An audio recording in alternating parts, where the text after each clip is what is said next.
Chapter 1. It was raining heavily in the capital, and even the afternoon sun was obscured by dark clouds, as if someone had offended the heavens. In the Pei Manor's woodshed, Yun Ruoyan was curled up in the middle of a messy fire, her green robe mixed with the ash and weeds in the woodshed. The tightly locked wooden door was opened, revealing a rare sliver of light in the dark room. But the person on the floor didn't move at all. Pei Zio walked in, covering his nose in disgust at the damp and cold smell of the woodshed. He walked over to the figure on the floor and kicked her waist. This kick was truly painful and he didn't hold back at all. The tears on Yun Ruoyan's face hadn't dried yet, and all she could do was squint her eyes and stare fixedly at the man in luxurious robes. He was still as handsome and gentle as ever, but the mocking smile on his lips made her feel as if she were in an ice house.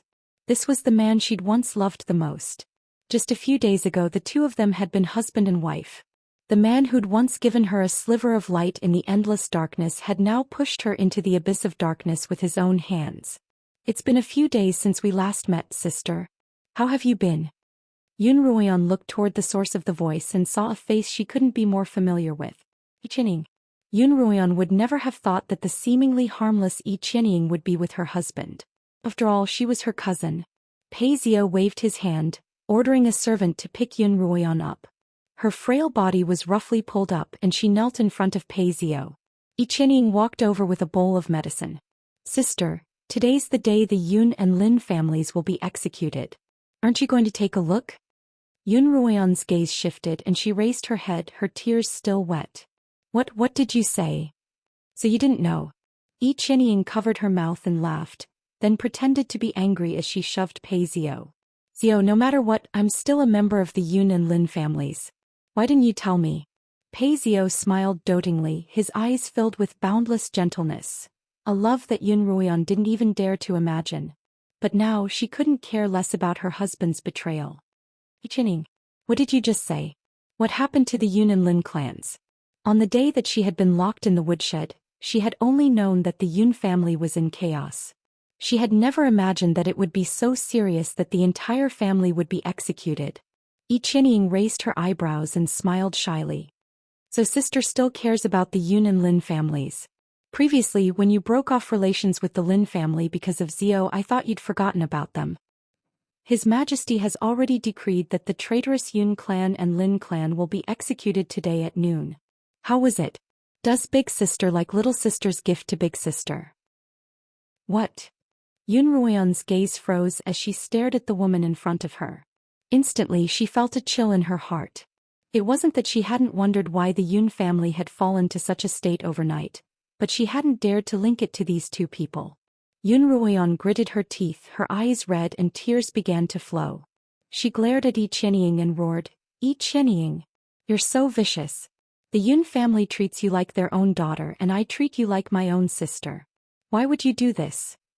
Yun Ruoyan's voice was filled with tears of blood, but Yi Qianying smiled charmingly. Her slender fingers twirled around a stray strand of hair by her temples as she spoke almost sympathetically. "Sister, so you really didn't see through it all." "That's right. A vulgar and ugly person like elder sister would probably still be wholeheartedly focused on her husband. Sister, why didn't you think about it? Why would Zio be interested in an ugly girl like you? What madam of the Pei Manor? Zio wouldn't even bring you out with him, so you're not worthy."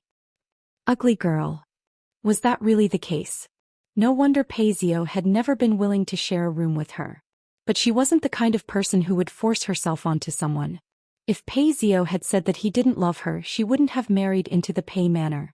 But it was Pei Zio who had said that he didn't care about her appearance or the birthmark on her face. So it had all been a lie? In that case, was Pei Zio marrying her just because she was the wife-born daughter of the Yun family?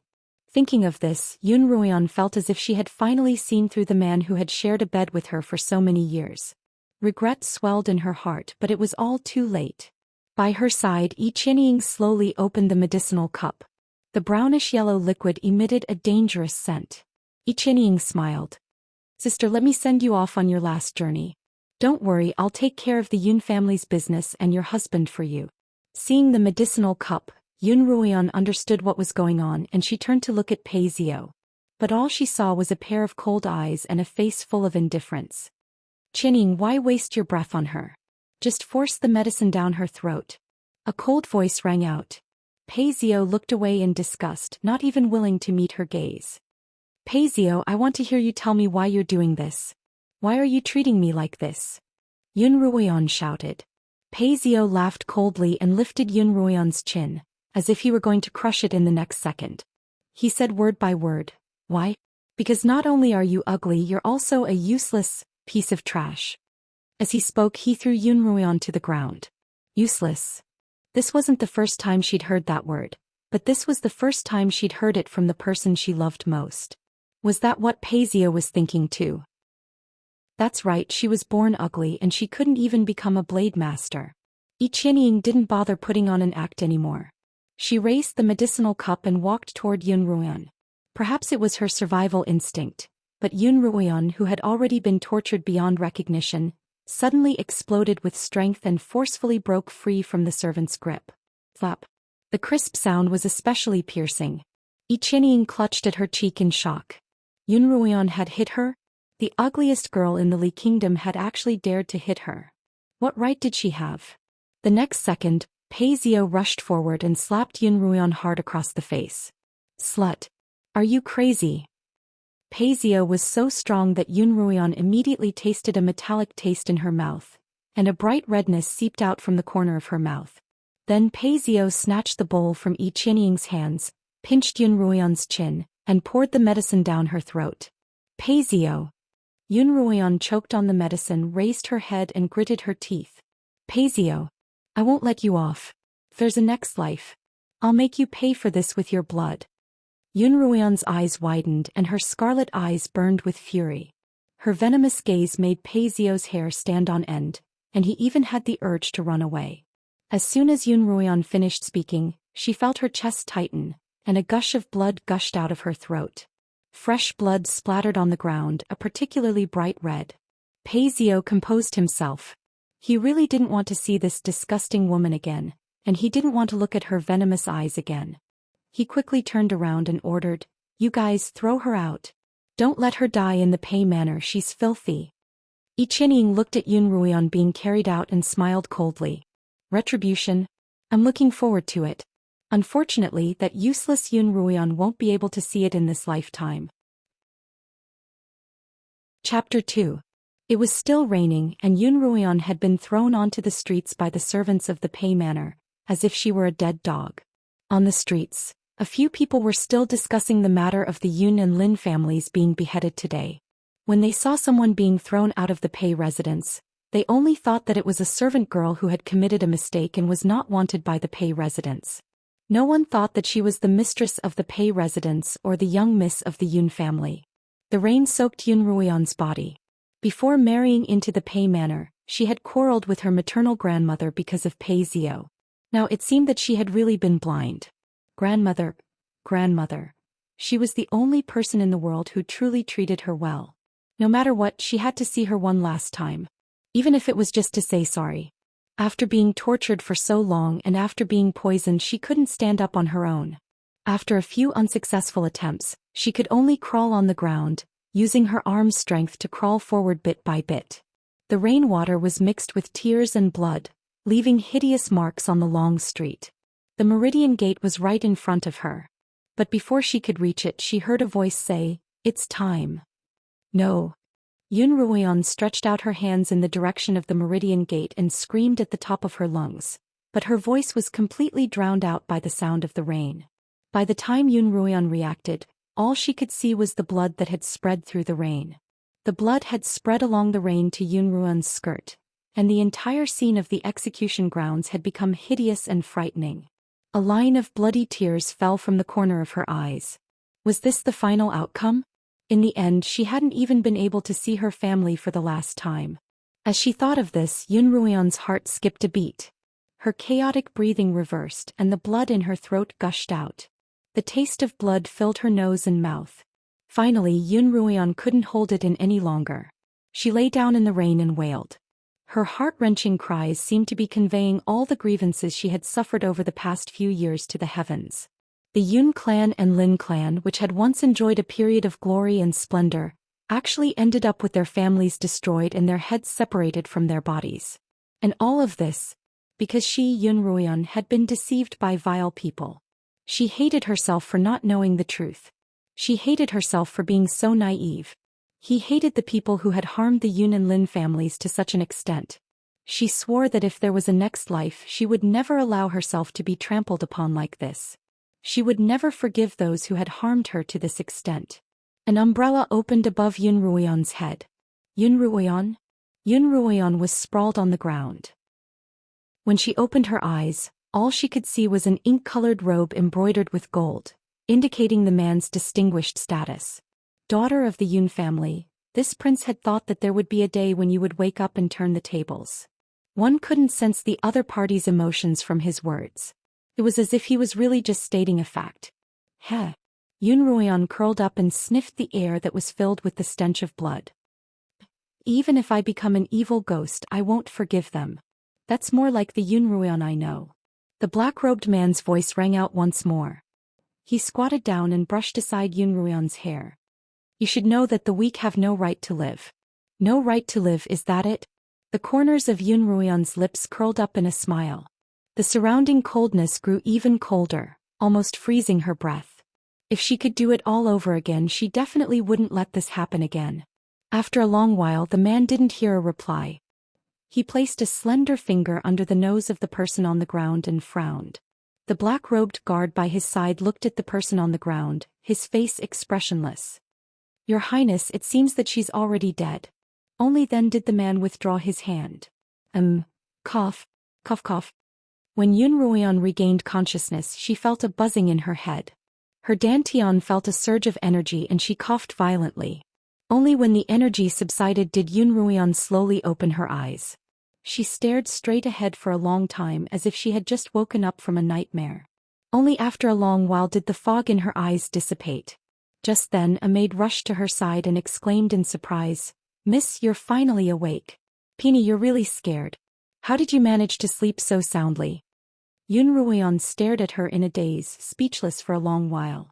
She vaguely remembered this face. It seemed to belong to one of her maids before she was married. She had a gentle and intelligent personality, but when she reached marriageable age, Madame An had arranged for her to be married off and left the estate. But that was 3 years ago and she hadn't seen this maid for 3 whole years. "Peony?" Yunruoyan asked tentatively. Peony hurriedly replied, "Miss, I'm here." Yunruoyan froze. What was going on? She remembered being fed poison by Paizio, and the bloody scene of the Yun and Lin families being executed. She remembered collapsing in the rain, and then losing consciousness. She should be dead.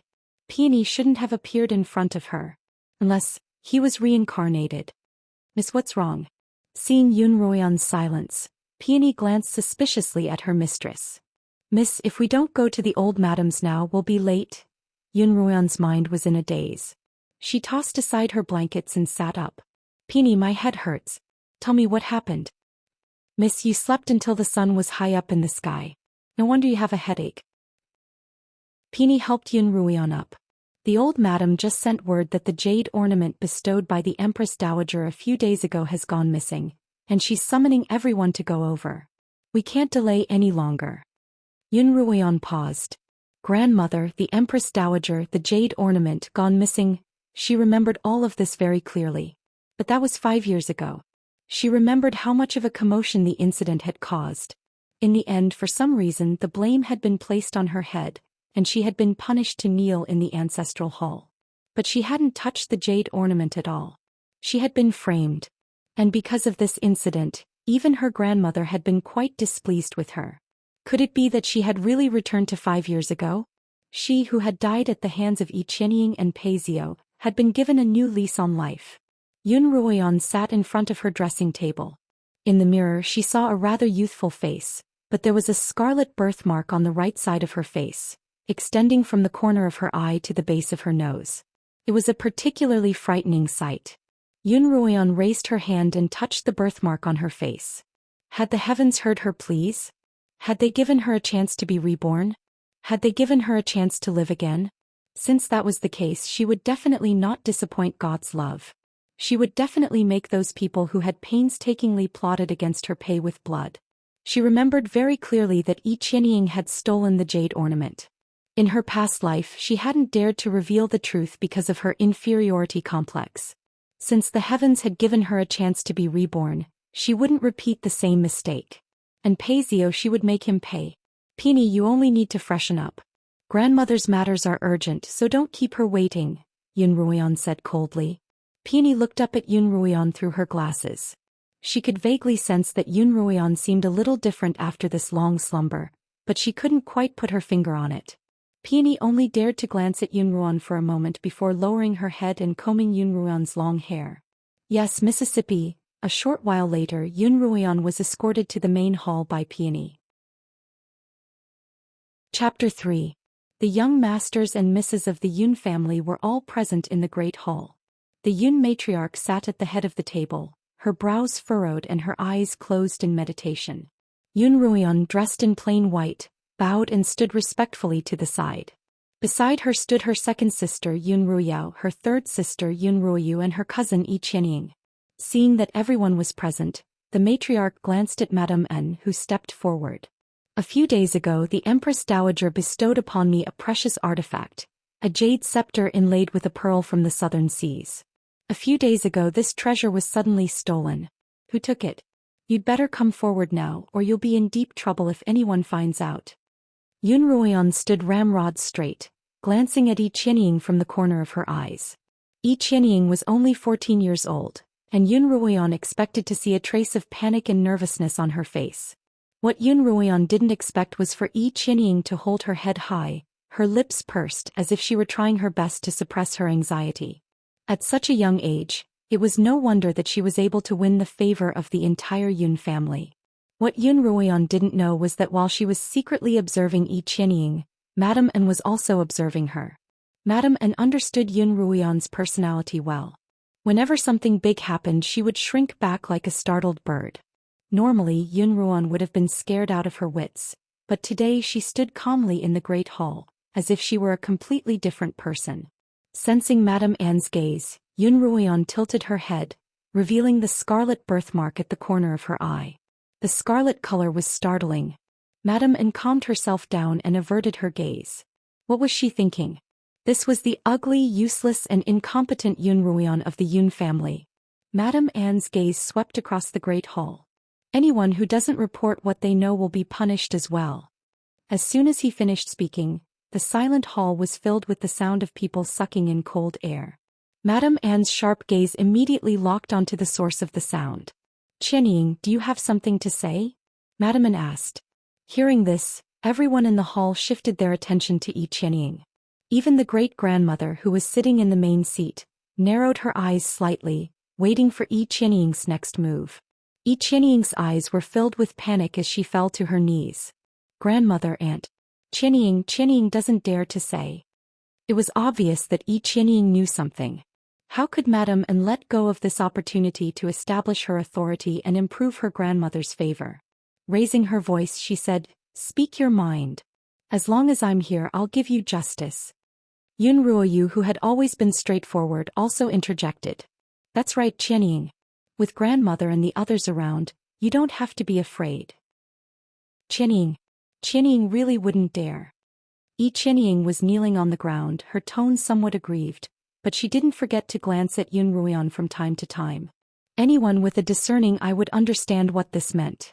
Madame Anne glanced at Yunruoyan, surprised to find that the good-for-nothing of the Yun family hadn't been frightened out of her wits. In fact, she seemed even more arrogant than before. The Yun matriarch frowned as she looked at Yi Qianying on the ground. Only when she saw Yunruoyan's calm expression did her expression soften. The hall was silent. No one spoke, as if they had dug a pit and were waiting for their prey to jump in. In fact, in her past life, Yunruoyan had indeed done so. Yi Qianying had been eloquent and Madame Anne had pressed on. How could Yunruoyan have been a match for them? Naturally, she had become a victim of the hasty resolution of the matter. But this time, she wouldn't let the tragedy repeat itself. Why are you all looking at me? Sister, why have you stopped? If you have something to say, just say it. Yunruoyan smiled. This development was beyond Yi Qianying's expectations. She looked at Yunruoyan suspiciously, her eyes full of surprise. Yunruoyan's expression was one of aloofness that she had never seen before, and her aura was so oppressive that Qianying found it hard to breathe. She could only brace herself and say, "I saw Sister Ruan steal the jade ornament." Her words shocked everyone present.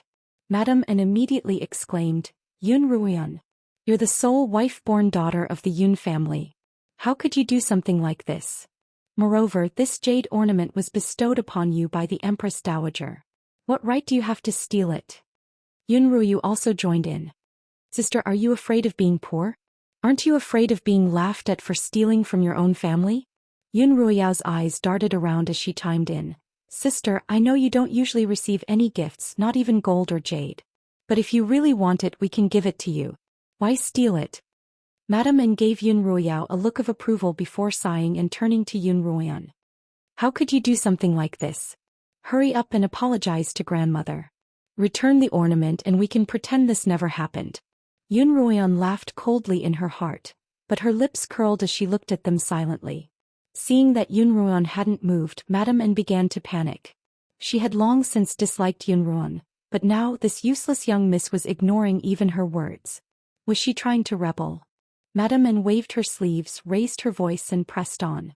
"Yun Ruoyan, do you hear me? Return the ornament. That's not something you can take." Yun Ruoyan raised her head and met Madame An's gaze. "I can't hand it over." "What? Could it be that you sold it?" Madame An raised an eyebrow as she rebuked sternly. "Sure. How could the Yun family have an unfilial daughter like you?" Yun Ruoyan raised her voice. "How can I return something I've never taken, second madam?" The Yun matriarch, who had been frowning and resting, opened her eyes for the second time, her gaze still on Yun Ruoyan. Yun Ruoyan walked to the center of the hall. "Second madam, I've never admitted to taking the ornament. How can you conclude that I took it from my cousin's side of the story? If it wasn't you then..." Madame An wanted to continue accusing Yun Ruoyan, but when she met Yun Ruoyan's resolute gaze, she felt a little guilty and hurriedly tossed the topic to Qianying. "Qianying, tell me, when did you see her take it? Tell me everything clearly." Qianying's eyes flashed. She had thought that Yun Ruoyan would have to dig a hole for herself, but she hadn't expected that she would be the one to be blamed for it. She could only brace herself and say, "Yes. Last night when I went out for a walk, I saw a figure run out of the Yun matriarch's room. That person ran so fast that she bumped into me, and only then did I realize that it was Sister Ruoyan. At the time she was hugging a jade ornament." Yun Ruoyan smiled coldly. In reality, it was clearly Yun Ruoyan who had accidentally seen Qianying steal the ornament. Now that Qianying had swapped their identities, she was trying to pin the crime of theft on Yun Ruoyan. Chapter 4. Yun Ruoyan ignored her and turned to her grandmother. "I'm innocent. Grandmother, if you trust me, I'll definitely help you retrieve the jade ornament and find the culprit." No one had expected the usually meek Yun Ruoyan to say something like this. Even Qianying was flustered. Her grandmother finally looked at Yun Ruoyan with some appreciation. "You'll be able to find out? I've been slandered today and I have to prove my innocence. I can't be wrongly accused. I hope you'll give me this chance," Yun Ruoyan declared loudly. She knew her grandmother well. In the entire Yun family, only her grandmother valued her. However, because she had been too cowardly, her grandmother had always been resentful of her for failing to live up to her expectations. In her past life, after she had been framed for stealing the jade ornament, her grandmother had been disheartened by her. This time she was confident that she could change all of that. Qianying wanted to be the center of attention, to be loved by everyone, but Yun Ruoyan was determined to destroy all of that. "Grandmother, I did see Sister Qianying that night. However, I wasn't the one who stole the jade ornament." Yun Ruoyan paused and slowly looked toward Qianying. Everyone's gaze followed Yun Ruoyan's, landing on the gentle figure of Qianying. She was the one who stole the ornament. Yun Ruoyan waved her sleeves and pointed at Qianying. Qianying's body trembled. She hadn't expected Yun Ruoyan to expose her in front of everyone. She was used to seeing Yun Ruoyan's timidity and silence, but her opponent's words were too harsh for Qianying to handle. Qianying was about to open her mouth to defend herself when Yun Ruoyan cut in. "That night when I passed by grandmother's place, I saw Sister Qianying running away with something in her arms. I didn't understand why Qianying was so flustered before, But after Qianying reversed the events of that night and framed me, I finally understood that what Qianying was carrying was the jade ornament that she had stolen. Yun Ruoyan knelt on the ground and spoke with utmost sincerity. Grandmother, I know that I haven't received as much as my sisters, but I've never harbored any ill intentions, nor would I allow myself to tarnish the name of the Yun family. I don't like to argue with others, but I can't admit to the crime of theft today. Sister Ruoyan. Qianying's hands trembled as she forced herself to stand. Qianying has never stolen anything, so what proof do you have? Grandmother. Qianying is innocent. Evidence. Yun Ruoyan looked at Qianying coldly. Qianying, if you're truly innocent, do you dare to have someone search you? You. Qianying was tongue-tied, her slender finger trembling as she pointed at Yun Ruoyan. The old matriarch looked at Qianying, whose lips were trembling, and then at Yun Ruoyan, who was kneeling on the ground with a brave expression on her face. She made up her mind. Let's go to the fragrant pavilion. The mighty army immediately rushed to the fragrant pavilion where Qianying was staying. With a single command, all the servants rushed in, their movements gentle and careful. Yun Ruoyan couldn't help but think back to when she'd been searched. Her entire room had been turned upside down, and even her bedding had been pulled to the floor. When they couldn't find anything, they claimed that she'd sold the jade ornament. But now Qianying's treatment was much better than his. The old grandmother saw this and sighed but did not say anything. She was more interested in seeing Yun Ruoyan's reaction. The next second Yun Ruoyan spoke up. Second madam, it seems that the servants of our manor are lax in their management. Why are they so listless when they're searching? If others see this, they'll think that the head of the Yun manor has a poor reputation, and that even the servants are lax in their work. Madame Anne's expression turned somewhat awkward. When had this first miss of the Yun manor become so eloquent? The old matriarch's expression was indifferent. Even though it was clearly her possession that had gone missing, she had no intention of interfering. Madame Anne could only order, be alert. Search carefully. Don't miss a single corner. Qianying's expression immediately changed and Yun Ruoyan smiled. Suddenly Yun Ruoyan's gaze shifted and she walked forward. Wait. In front of her dressing table, a servant was holding an exquisite makeup box. Just as he was about to pick it up, Qianying snatched it back. This was a box that Qianying's late mother had left for her. Yun Ruoyan had seen it once before and it was filled with all sorts of jewels. Sister Qianying, what's this? Qianying panicked, but she pretended to be calm. This is a jewel that mother left for me. Grandmother and aunt both know about it. Madame Anne naturally didn't miss the flash of panic in Qianying's eyes. Although Qianying wasn't even half a member of the Yun family, compared to Yun Ruoyan, who was a mere wife-born daughter of the Yun family, Qianying was far superior to Yun Ruoyan. Madame Anne hurried over to mediate the situation. Yes, we all know that. Qianying is filial, and she treasures the jewel that mother left behind. There's no need to look at it. So there was no need to look at it? Yun Ruoyan smiled coldly. She really didn't understand Madame Anne's logic. Yun Ruoyan smiled. Since this is such a treasure, why don't you open it and let us take a look? If there really isn't anything inside, won't you be able to prove your innocence? Qianying hugged the box tightly, her face bright red. Finally, the old matriarch spoke up. Qianying, give me the key. Qianying could only take out the key from her pocket. She bit her lip, her face red, but she didn't have the courage to actually open the box. The key slipped out and Qianying knelt down once more. Grandmother. Qianying was wrong. Qianying was just muddle-headed for a moment. I won't do it again. Everyone present was shocked. None of them had expected the usually obedient Qianying to actually steal the jade ornament. Qianying was kneeling on the ground, her head buried. All that could be seen was her trembling shoulders, as if she were about to burst into tears at any moment. Yun Ruoyu simply picked up the key on the ground and opened the makeup box with a click. It really is a jade ornament. Yun Ruoyu exclaimed. My goodness, Qianying, you actually know how to steal? And you're even trying to frame eldest sister. Yun Ruoyan couldn't help but laugh. This Yun Ruoyu had really helped her out quite a bit. Yun Ruoya was just as shocked. After all, she was the person closest to Qianying. Madame Anne felt a little embarrassed. After all, she had been speaking up for Qianying all this time. She turned to the old matriarch. Mother, what do you think we should do? Do you need me to tell you what to do? The old matriarch frowned. Madame An Ruoyan is the eldest daughter of the Yun family. Since when can an outsider bully the eldest daughter of the Yun family? Yi Qianying knelt on the ground as silent as a cicada in winter. Even Madame Anne's heart ached for her.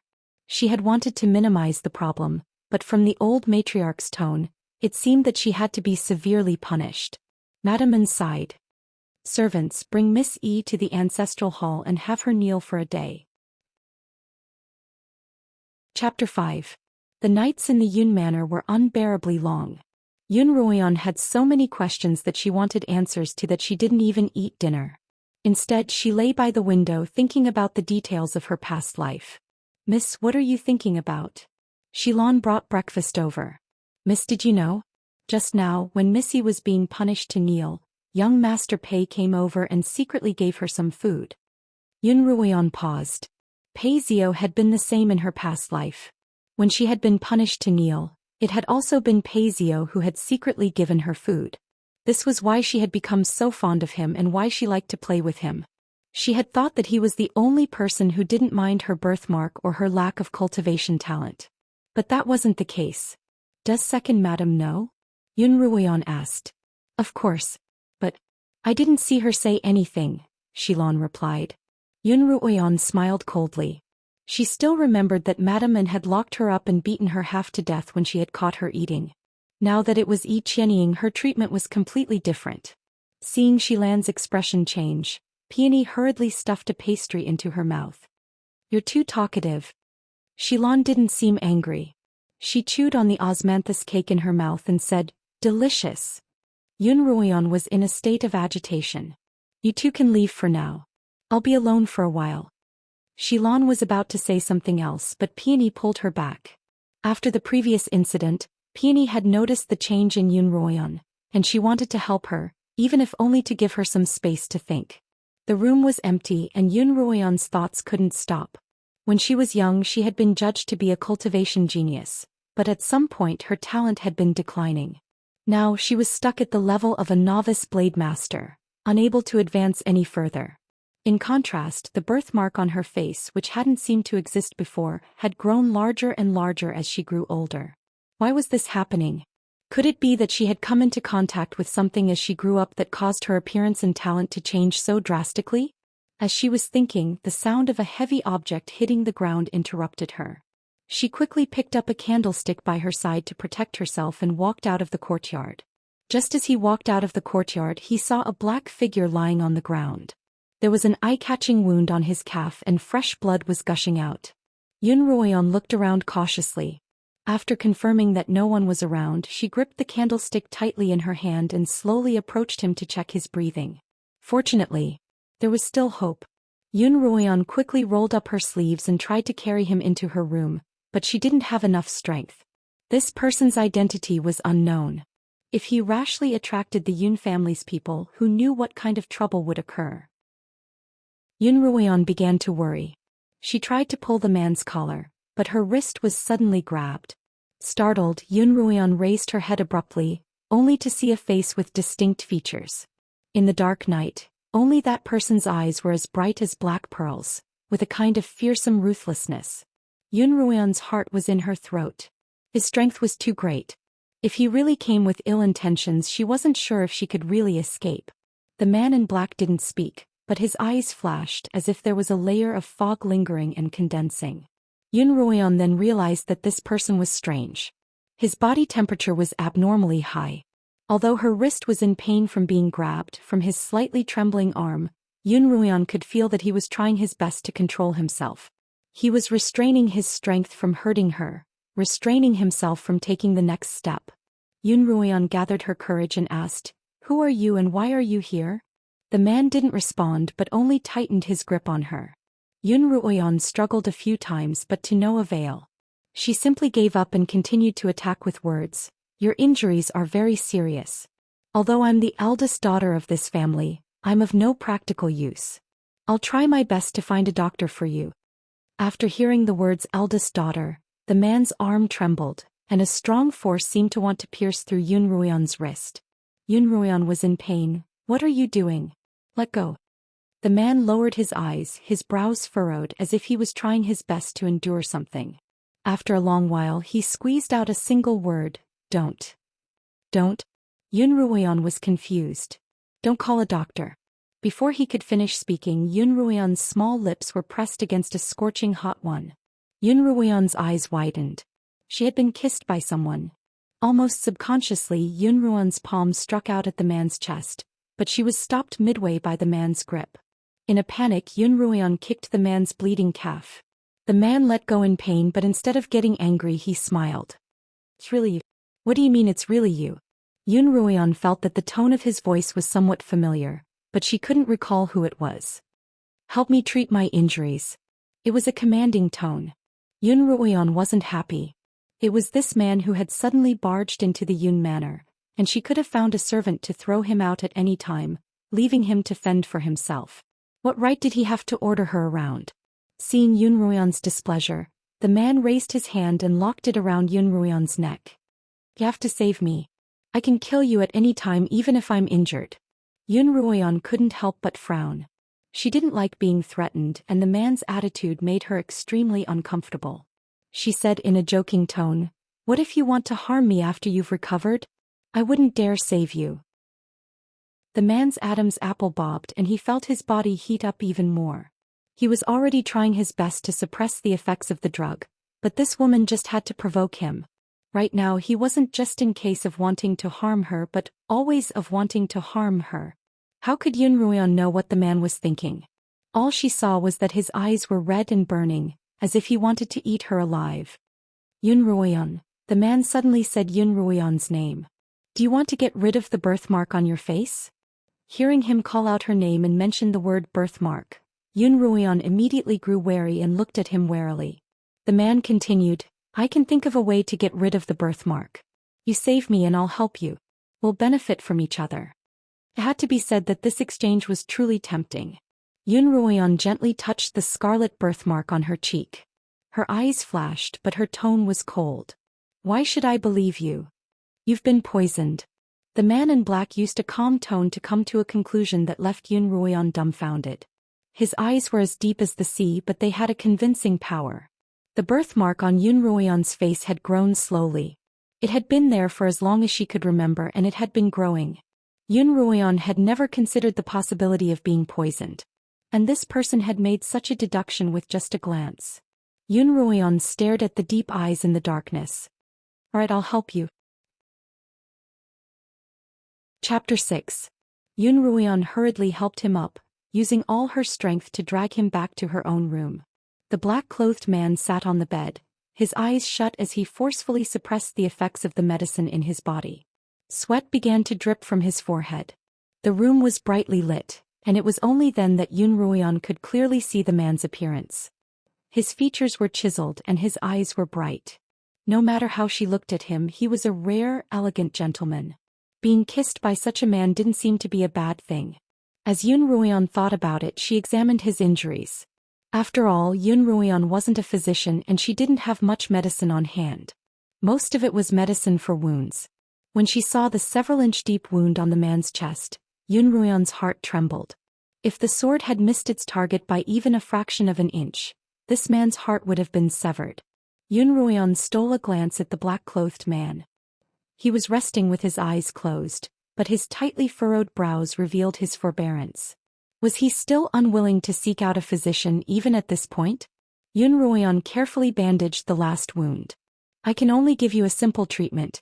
You've suffered a serious internal injury and you'll need more intensive treatment. The black-clothed man replied, buttoning his robes and walking out of the room. Yun Ruoyan continued to wash the blood-stained towel. Without looking at him, she said coldly, Don't forget your promise. The black-clothed man stopped at the door. His eyebrows twitched and the corners of his lips curled up. I mean what I say. The next day, Yun Ruoyan washed up and changed into an embroidered blue satin robe. She planned to visit her cousins at her maternal grandfather's house, but someone came knocking on her door early in the morning. Yun Ruoyu had her hands on her hips as she stood in front of her room muttering, Yun Ruoyan, come out. It's all because of you that Qianying was punished. Explain everything clearly. Yun Ruoyan didn't understand. Yun Ruoyu had been present when she'd been investigating Yu Rui, and she'd even spoken up for her at the time. Why had her sister's attitude changed so drastically after a single night? Yun Ruoyan really didn't want to deal with such trivial matters. She glanced sideways at Yun Ruoyu and asked patiently, "What do you want me to explain?" Qianying was punished to kneel in the ancestral hall because of you. Who are you dressing up for? Yun Ruoyu glared at Yun Ruoyan angrily. Yun Ruoyan laughed. Qianying had been punished to kneel, but couldn't she just pack up and leave by herself? Yun Ruoyu, you were there the entire time yesterday. Didn't you feel delighted when Qianying was punished for hiding her jade ornament? What? Who are you putting on an act for? Yun Ruoyan laughed. Yun Ruoyu's thousands of insults and venomous words were choked in her throat, and her face reddened. She hadn't expected that Yun Ruoyan, who had always been a pushover, would actually speak up against her. I didn't know that you actually dared to frame Qianying. I'm the one who was framed, Yun Ruoyan stated the truth.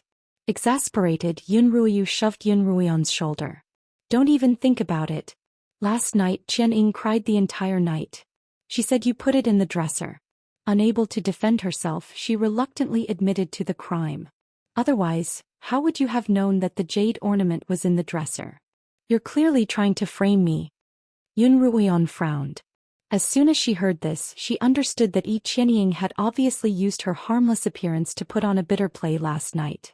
In addition, the family had always thought that Qianying was a good girl, so when she cried and complained, it was easy to turn the truth upside down.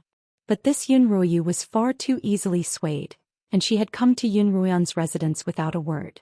Yun Ruoyu glared at Yun Ruoyan. Yun Ruoyan, we treated you like an older sister, but what did you do? Why did you frame Qianying? Treat me like an older sister? Yun Ruoyan wanted to laugh even harder. Since you've treated me like an older sister, you should know that a concubine-born daughter like you has no right to speak in my residence. You.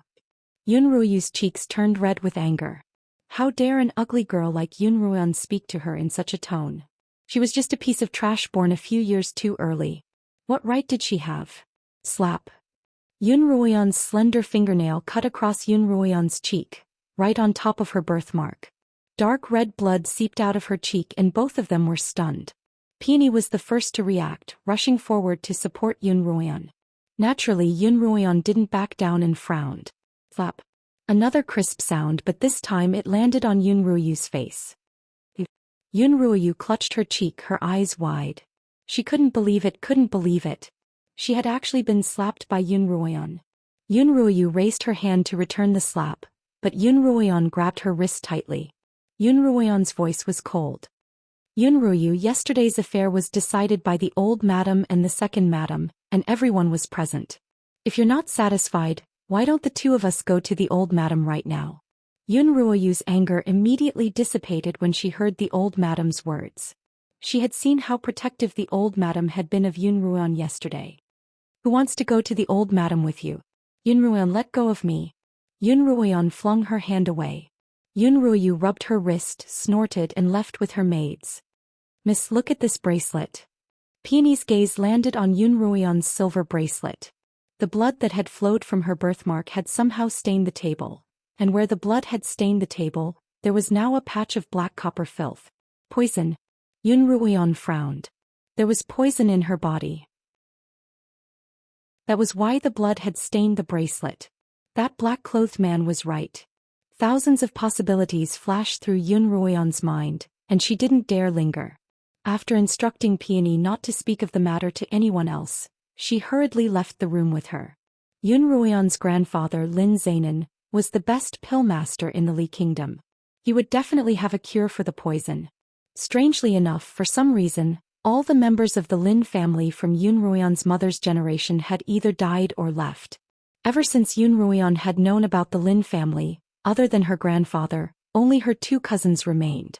In her previous life, because the Yuns didn't like her associating with the Lins, she had deliberately avoided them.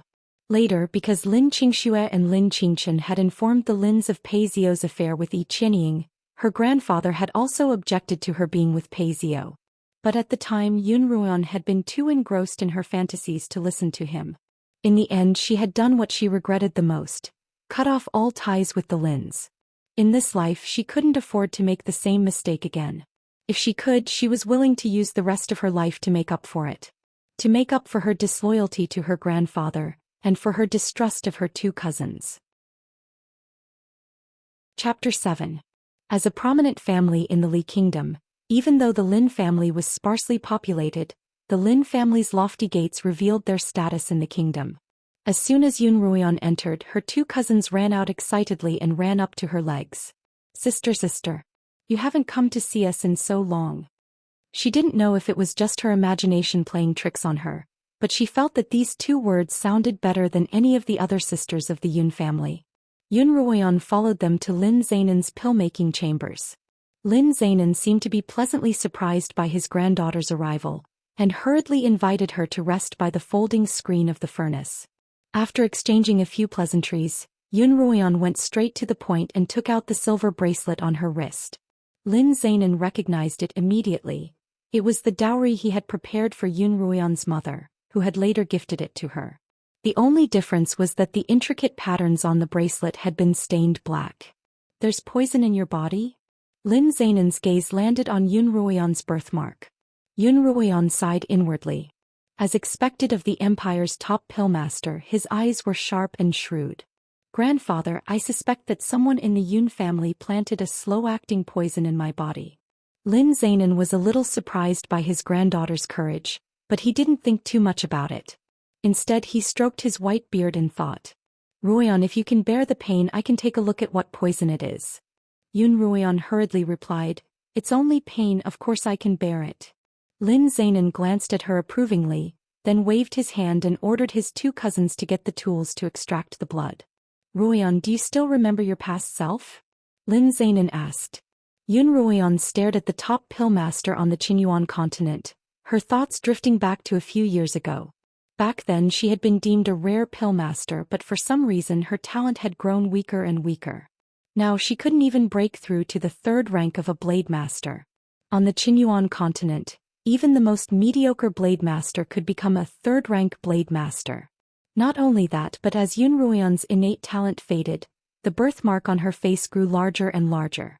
If the appearance of this birthmark was related to Yun Ruoyan's poisoning, then was it possible? "Grandfather, are you saying that this poison has limited my talent for cultivation?" Yun Ruoyan ventured a guess. Lin Zainan nodded, his heart heavy. "That's very likely. I'll spend a few more days researching and hopefully I'll be able to find a cure." Yun Ruoyan thought for a moment. "Have you heard of a similar poison before?" "It's precisely because I've never heard of it that I'm even more worried." Lin Zainan said, "I've retired for a long time. Perhaps there will be a new talent in the world of martial artists who can create medicine." "Yes. Thank you for your concern, grandfather. I have some matters to attend to at home, so I'll be taking my leave." "Go." Lin Zainan didn't urge her to stay, and he watched as she bowed and left. This time Yun Ruoyan was much more composed than before. Lin Zainan noticed this, and although he was a little confused, he was more than happy. He watched quietly as Yun Ruoyan left, then slowly closed the door. Yun Ruoyan returned to her rooms and ordered Peony to gather all the servants in the manor. The reason she'd rushed back so quickly was because she knew that, since she'd been afflicted with a slow-acting poison, it had to have been done by someone close to her. It seemed that she'd have to clean up the people in her rooms. She trusted both Peony and Xilan. Peony had always been protective of her, or Madame and wouldn't have viewed her as a thorn in her side. Although Xilan had been a bit of a thief, that was only after she'd married into the Pei Manor. Having lost her power and influence, Xilan could only rely on these little tricks to maintain the two of them's livelihoods. Although Yun Ruoyan had gathered all the servants in her rooms, there were only 4 or 5 of them. Yun Ruoyan sipped her tea, not in a hurry, as she quietly observed the movements of the servants in the manor. In the beginning, the servants were still lazily whispering to each other. Some of them were even tired of kneeling and wanted to cross the line and ask questions. However, they were stopped by Xilan's stare. As time passed, the servants of Yun Ruoyan's cottage began to feel a little guilty. When they looked up at Yun Ruoyan again, the first miss of the Yun family was still sipping her tea as if she didn't exist. For the first time, these servants felt a trace of authority from this ugly girl. Finally, she spoke up. "I like peace and quiet, and my rooms are a small place, so there's no need for so many people here." If anyone wants to leave, just take 3 taels of silver from Peony and leave the manor to make a living. 3 taels. Someone in the crowd exclaimed in surprise. Yun Ruoyan glanced at him and he quickly lowered his head. For a long while no one spoke again. My rooms aren't like the residences of the other misses and madams, and I'm sure none of you are comfortable here. I'm not liked by my father, but I have no intention of changing the status quo. If you want to leave, go to Peony and get some silver. It'll be enough for you to buy a shop and live a good life. This is your only chance, and if you miss it there won't be a next time. As soon as she finished speaking, she heard a timid voice. I'll accept it. Yun Ruoyan smiled and motioned for Peony to hand over the silver.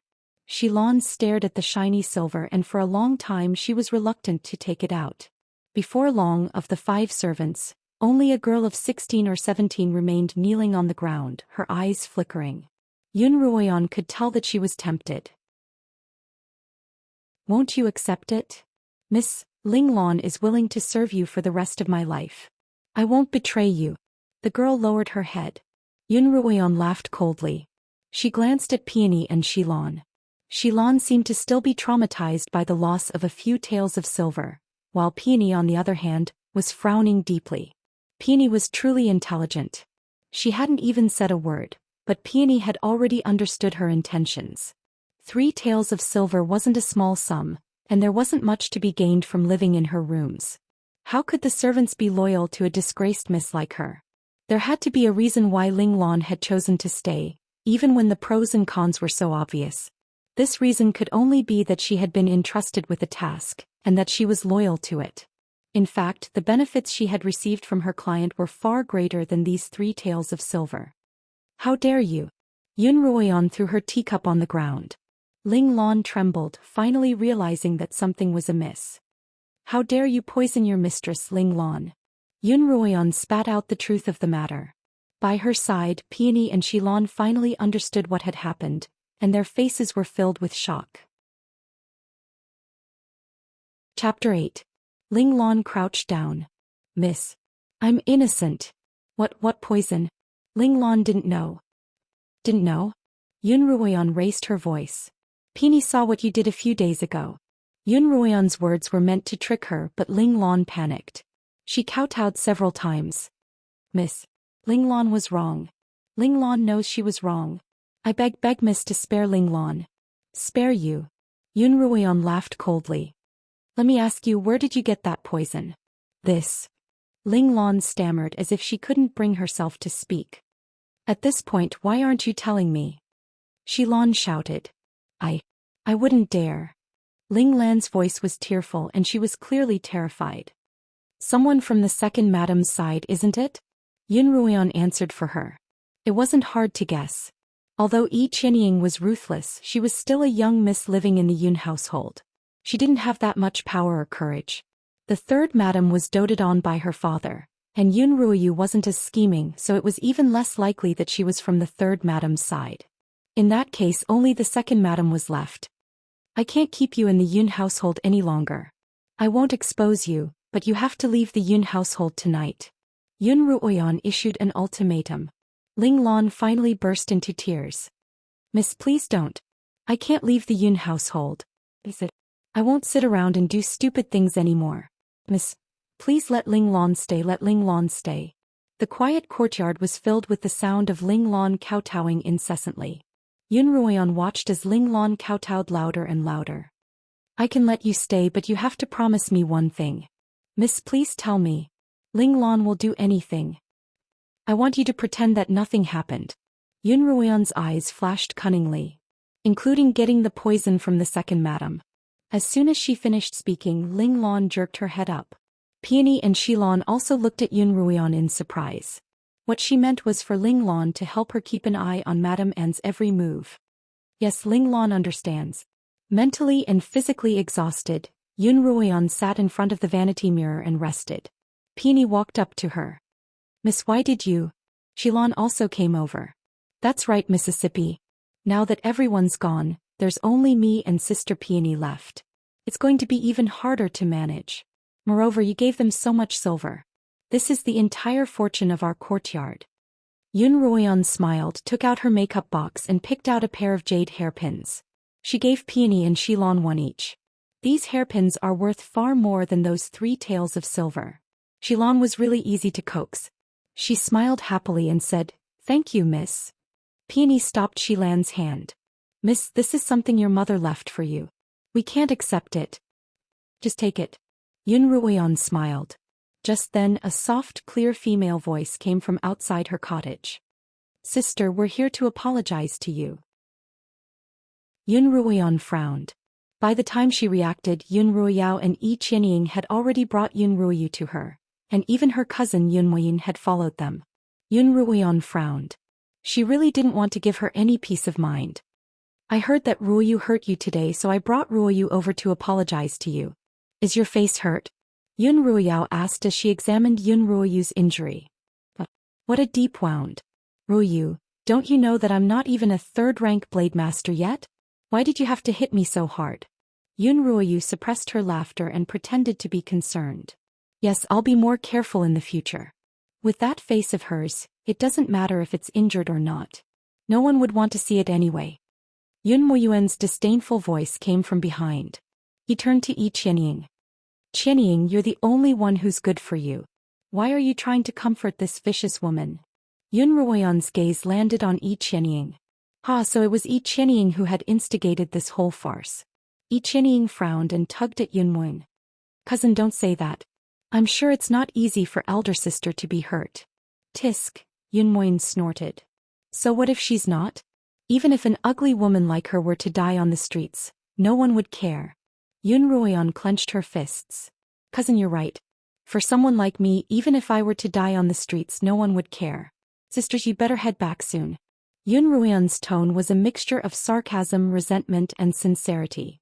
In her past life, she had indeed been forced to drink poison and died on the streets.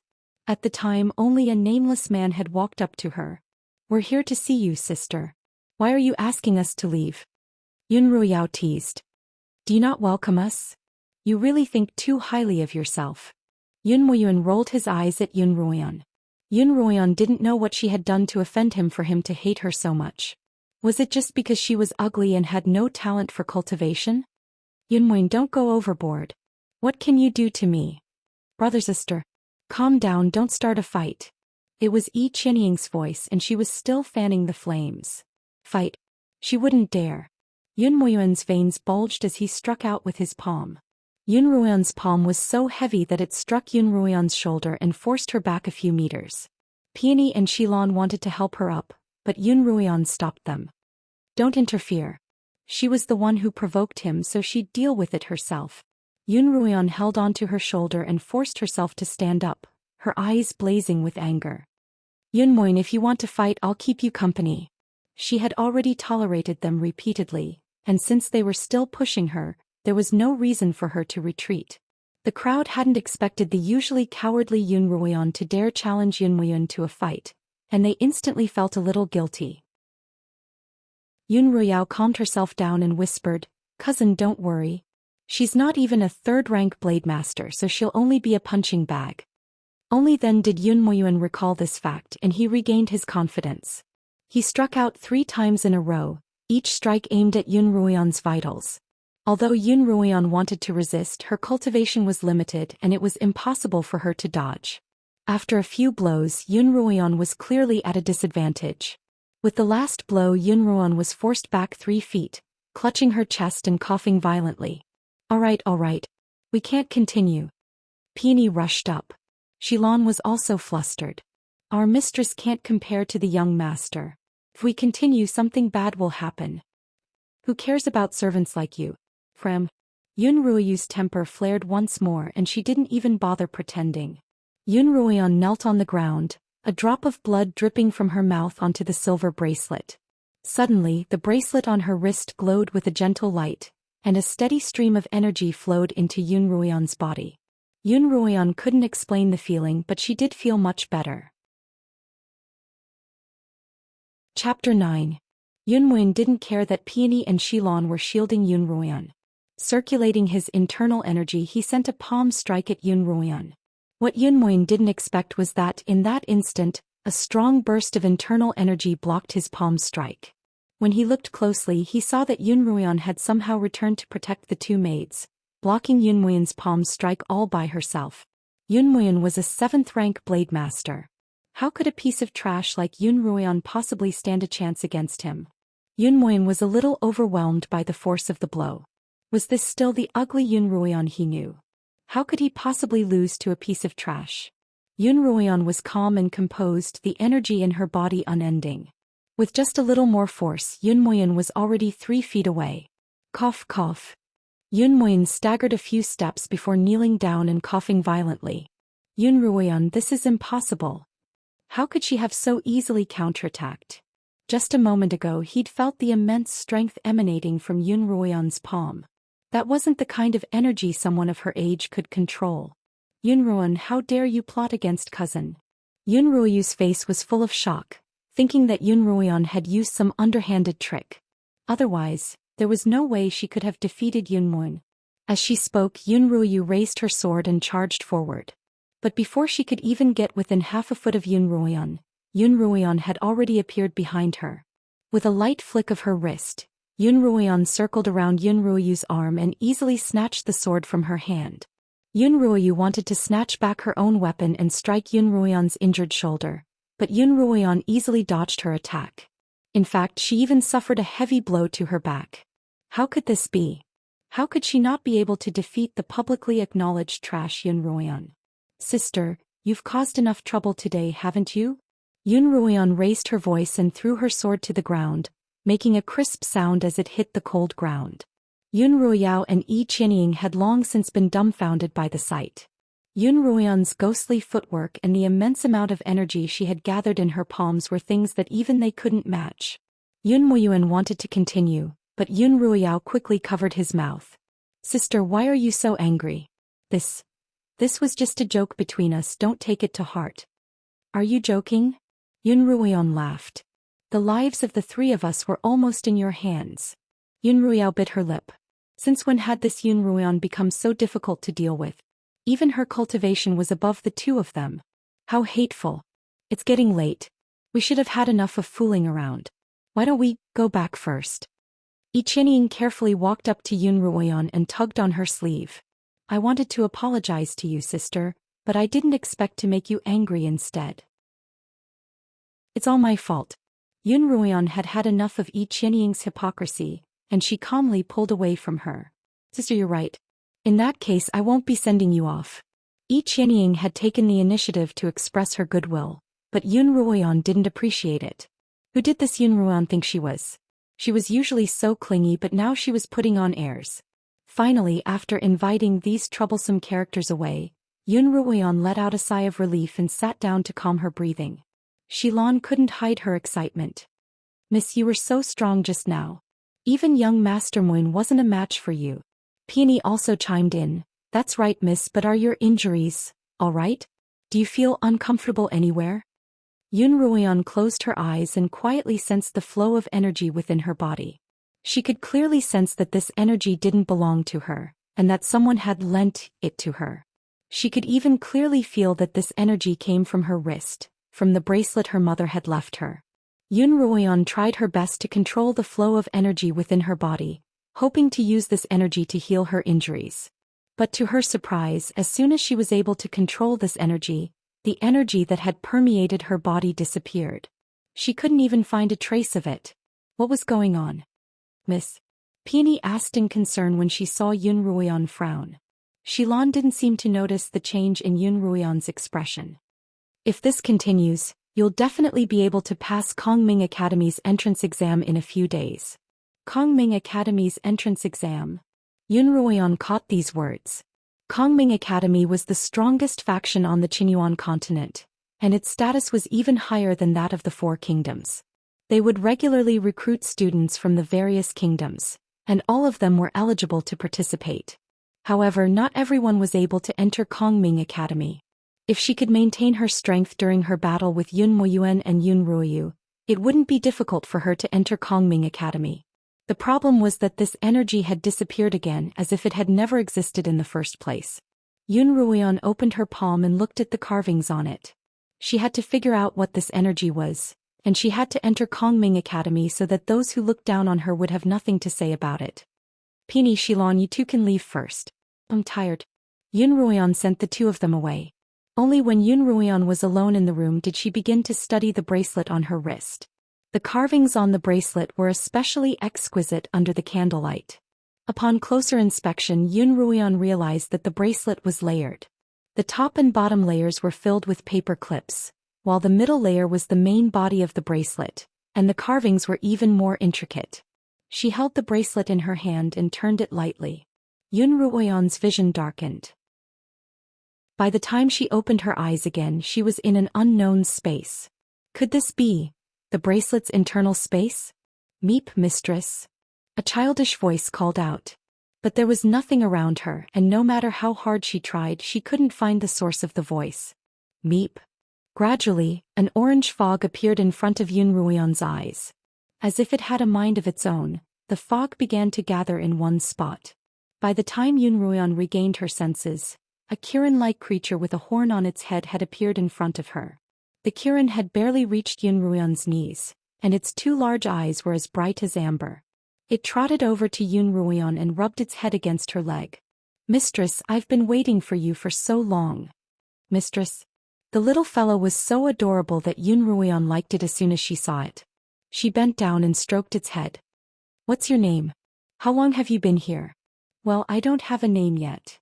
The little fellow tilted its head and looked at Yun Ruoyan with its amber eyes. I've been here for more than 100 years. 100 years. Yun Ruoyan's first reaction was that this was an excellent spiritual beast. Chapter 10. Spiritual beasts were incredibly rare on the Qinyuan continent, and some people wouldn't even be able to find a single one in their entire lives.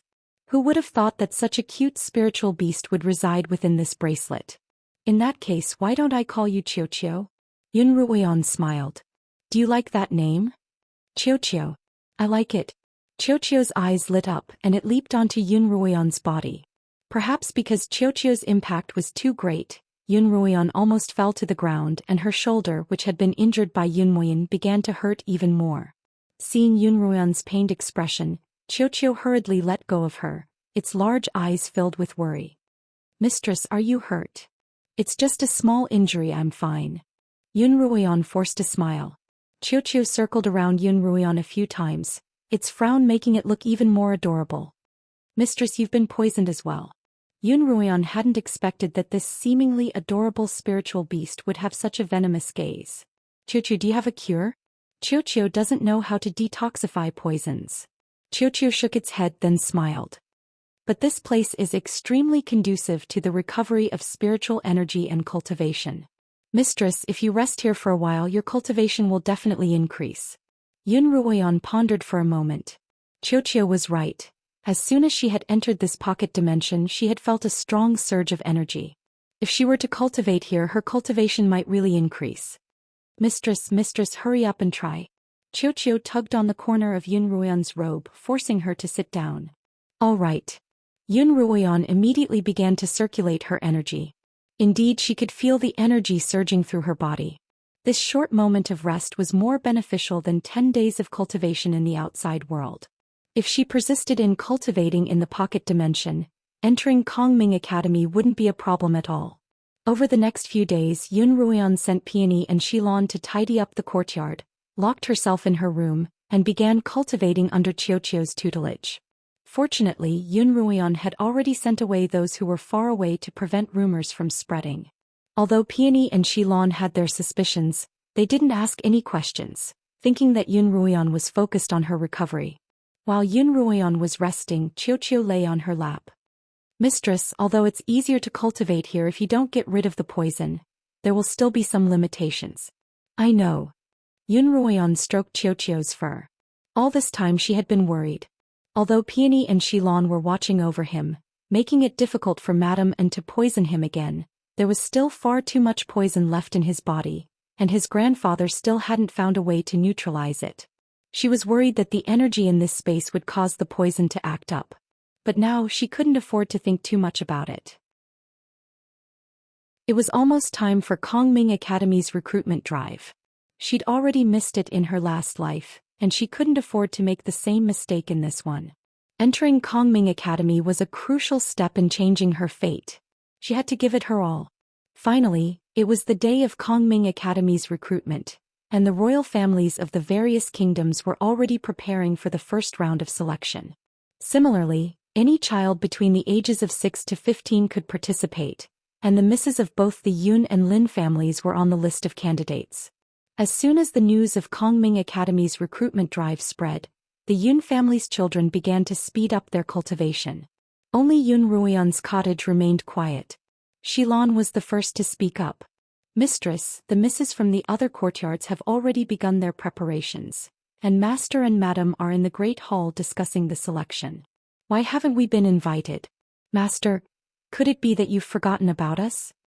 Yun Ruoyan calmly replied, Don't worry, someone will come to invite us. As soon as Yun Ruoyan finished speaking, Wet Nurse Chen's voice came from outside. Miss Ruoyan, Master and Madam are inviting you over. Xilan exclaimed, Miss, you're amazing. How could Yun Ruoyan forget what she'd experienced in her last life? Yun Ruoyan smiled. Let's go. Just as Peony was about to follow Yun Ruoyan out, Xilan stopped her and scratched her head. Sister Peony, what's wrong with Miss Ruoyan? I don't see you crying or laughing. Xilan is getting more and more confused. Peony patted Xilan's head. I don't understand either. But don't worry, Miss Ruoyan is slowly getting better. Xilan didn't quite understand her words, but she could only nod. As soon as Yun Ruoyan sat down in the Great Hall, Madame An glanced at her and teased, Look at our Ruoyan, you always have to be invited over. Now that you've grown up, you've finally learned how to act like a spoiled young miss. I wouldn't dare. It's just that I don't usually participate in the fun affairs of my sisters, so I only hear about them a little late. Yun Ruoyan was neither servile nor overbearing. Madame An turned to Yun Lan. Chining's right. Since all the Yun sisters are participating in the selection, there's no reason for me not to go. Even if I'm not particularly talented, I still have to try. Otherwise, outsiders will think that the Yun family is biased. Master, please accept my invitation. No one noticed the cold smile on Yun Ruoyan's face. Even if a useless piece of trash like her were to participate in the selection, she would only become a laughingstock. Yun Lan naturally didn't want the Yun family to lose face. If not for Yi Qianying and Madame An's urging, Yun Lan would have long since announced that his eldest daughter Yun Ruoyan was ill. The reason why Yi Qianying and Madame An had brought her up in front of Yun Lan was simply to embarrass her once more. Yun Lan sat in the Great Hall and glanced at Yun Ruoyan. Are you going to participate? It was the same question as in her past life, but the Yun Ruoyan of her past life had been timid and self-abased. She had repeatedly declined, which only made Yun Lan even angrier and forced her to compete. The rift between father and daughter had only deepened, which was exactly what Madame An and Yi Qianying wanted. This time, however, Yun Ruoyan was fully confident that she would emerge victorious. Yun Ruoyan raised her head. I'm willing to participate and I won't disappoint you, father. Yun Lan's eyes narrowed into slits. Yun Ruoyan, since you've said this, you'll have to keep your word. Yun Ruoyan knelt down. Father, please give me this opportunity and I'll do my best. Madame An clearly hadn't expected Yun Ruoyan to agree so readily. She subconsciously glanced at Yun Ruoyao and Yi Qianying, her eyes full of resentment. She had wanted to use this opportunity to stir up conflict between father and daughter, but Yun Ruoyan had actually agreed without a second thought. The first round of the competition will be announced in a few days. I'll have someone fill in your name, so go back and prepare. Yun Lan took a sip of his tea. The first round of the competition was a one-on-one match. In her past life, Yun Ruoyan had lost to Lin Qingchen in the first round, which was one of the reasons for the enmity between her and the Lin family. Although Yun Ruoyan wanted to enter Kongming Academy, she didn't want to be separated from the Lin sisters. The best solution was for her not to fight against the Lin sisters. She had to change everything before the name list was finalized.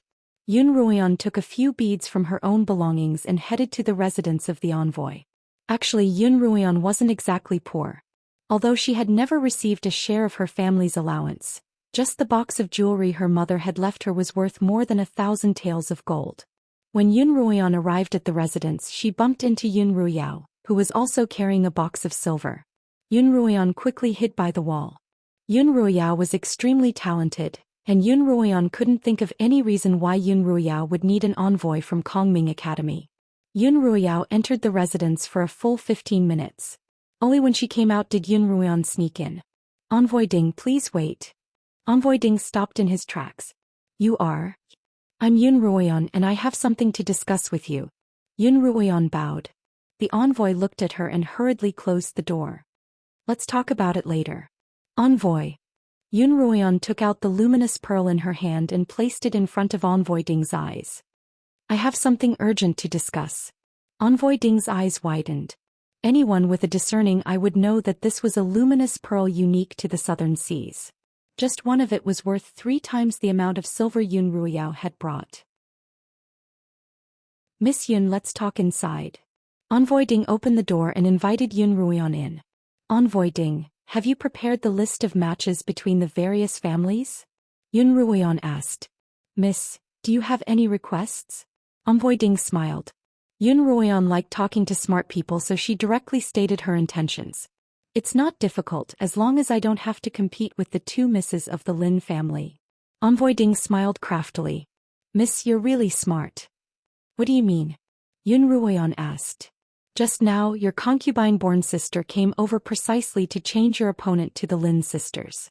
Envoy Ding smiled. "I haven't even said anything, but you've already guessed second Miss Yun's intentions." This was something Yun Ruoyan hadn't expected. She had originally thought that she would be matched against Lin Qingchen, which was why she had been so anxious to change her opponent. She hadn't expected that she would be matched against Lin Qingchen because of Yun Ruoyao. Well done, Yun Ruoyao. If she didn't get her revenge, how could she possibly take this lying down? "Envoy Ding, my concubine-born sister only wants me to lose. Just arrange an extremely talented opponent for me." Yun Ruoyan smiled. Yun Ruoyan smiled as she generously took out another luminous pearl from her robes. "Yun Ruoyao, you're a good opponent." Envoy Ding accepted the luminous pearl and looked suspiciously at Yun Ruoyan's departing figure. Everyone said that Yun Ruoyan was ugly, cowardly, and stupid. Why was it that the Yun Ruoyan he saw today was different from the rumors he'd heard? Indeed, rumors couldn't be trusted. Envoy Ding shook his head and stopped thinking about it. He crossed out Li Mo's name and replaced it with Yun Ruoyao. Chapter 11. In the blink of an eye, the day of the preliminaries had arrived, and the arena was filled with the families and spectators of the contestants. After the first round, Envoy Ding walked to the center of the arena with a list in his hand and announced in a loud voice, "Next, the eldest daughter of the Yun family, Yun Ruoyan." When Yun Ruoyan's name was called out, the crowd gasped in surprise and the sounds of discussion grew louder. "Did I hear that right? Yun Ruoyan? That trash from the Yun family who's not even a third-rank blade master? How's that possible? Isn't she courting death? That's right. What a disgrace. She's here to compete? How could Kongming Academy accept her?" Yun Ruoyan heard all the doubtful voices. She forced herself to stand tall and walk through the crowd step by step onto the stage. Today Yun Ruoyan was dressed in red, and compared to her usual elegant and tranquil self, she was even more seductive and beautiful. Her lips were red and her eyes were bright and clear. She was graceful and charming, and she exuded an innate sense of pride. If not for the scarlet birthmark on her cheek, no one would have believed that this was the Yun family's Yun Ruoyan, whose words were as quiet as a mosquito's buzz. The crowd began to whisper among themselves once more, but the topic of their discussion was the girl in red's extraordinary aura. Yun Ruoyao, who sat below the stage, heard all the exclamations even more vividly. Of the 3 daughters of the Yun family, Ruoyan was useless and Ruoyu was unreasonable. Clearly, she was the only daughter of the Yun family who could stand out. Since when was it Yun Ruoyan's turn to be in the limelight? Yun Ruoyao stared at Yun Ruoyan, a dangerous glint in her eyes. Yun Ruoyan wouldn't be able to bask in the limelight for much longer. As soon as the match began, Yun Ruoyan would be beaten back to her original state. After all, she had chosen Lin Qingchen, who had been gifted since she was a child. She didn't believe that after this match Yun Ruoyan would be at odds with the Lins. Silence. Envoy Ding cleared his throat and continued, "The opponent is the second daughter of the Yun family, Yun Ruoyao." Yun Ruoyao, who suddenly heard her name, jumped up from her seat with a bang. Her eyes widened. What was going on? Emissary Ding had clearly lowered her volume and changed the name list. Sister, you scared me. Yun Ruoyu patted her chest. Ruoyao, what are you doing? Madam An frowned. Yun Ruoyao had never lost her composure in public before. Yun Ruoyao quickly calmed herself down and walked toward the arena. Both of them took out their respective swords and the match officially began. Sister, I think you should give up as soon as possible. You can't beat me, Yun Ruoyao said. Whether I can win or not we'll only know after we fight. Yun Ruoyan smiled. A cornered beast struggle is meaningless. Yun Ruoyan didn't get angry. Are you afraid? Scared. Why would she, Yun Ruoyao, be afraid of a piece of trash? This Yun Ruoyan was getting more and more overconfident. I'm afraid I'll injure you until you're crippled. Yun Ruoyao raised her internal energy and flew in front of Yun Ruoyan. The sharp blade brushed past Yun Ruoyan's nose, and the arena was filled with sword light. The dazzling white sword light wove into a net that locked the two of them in place.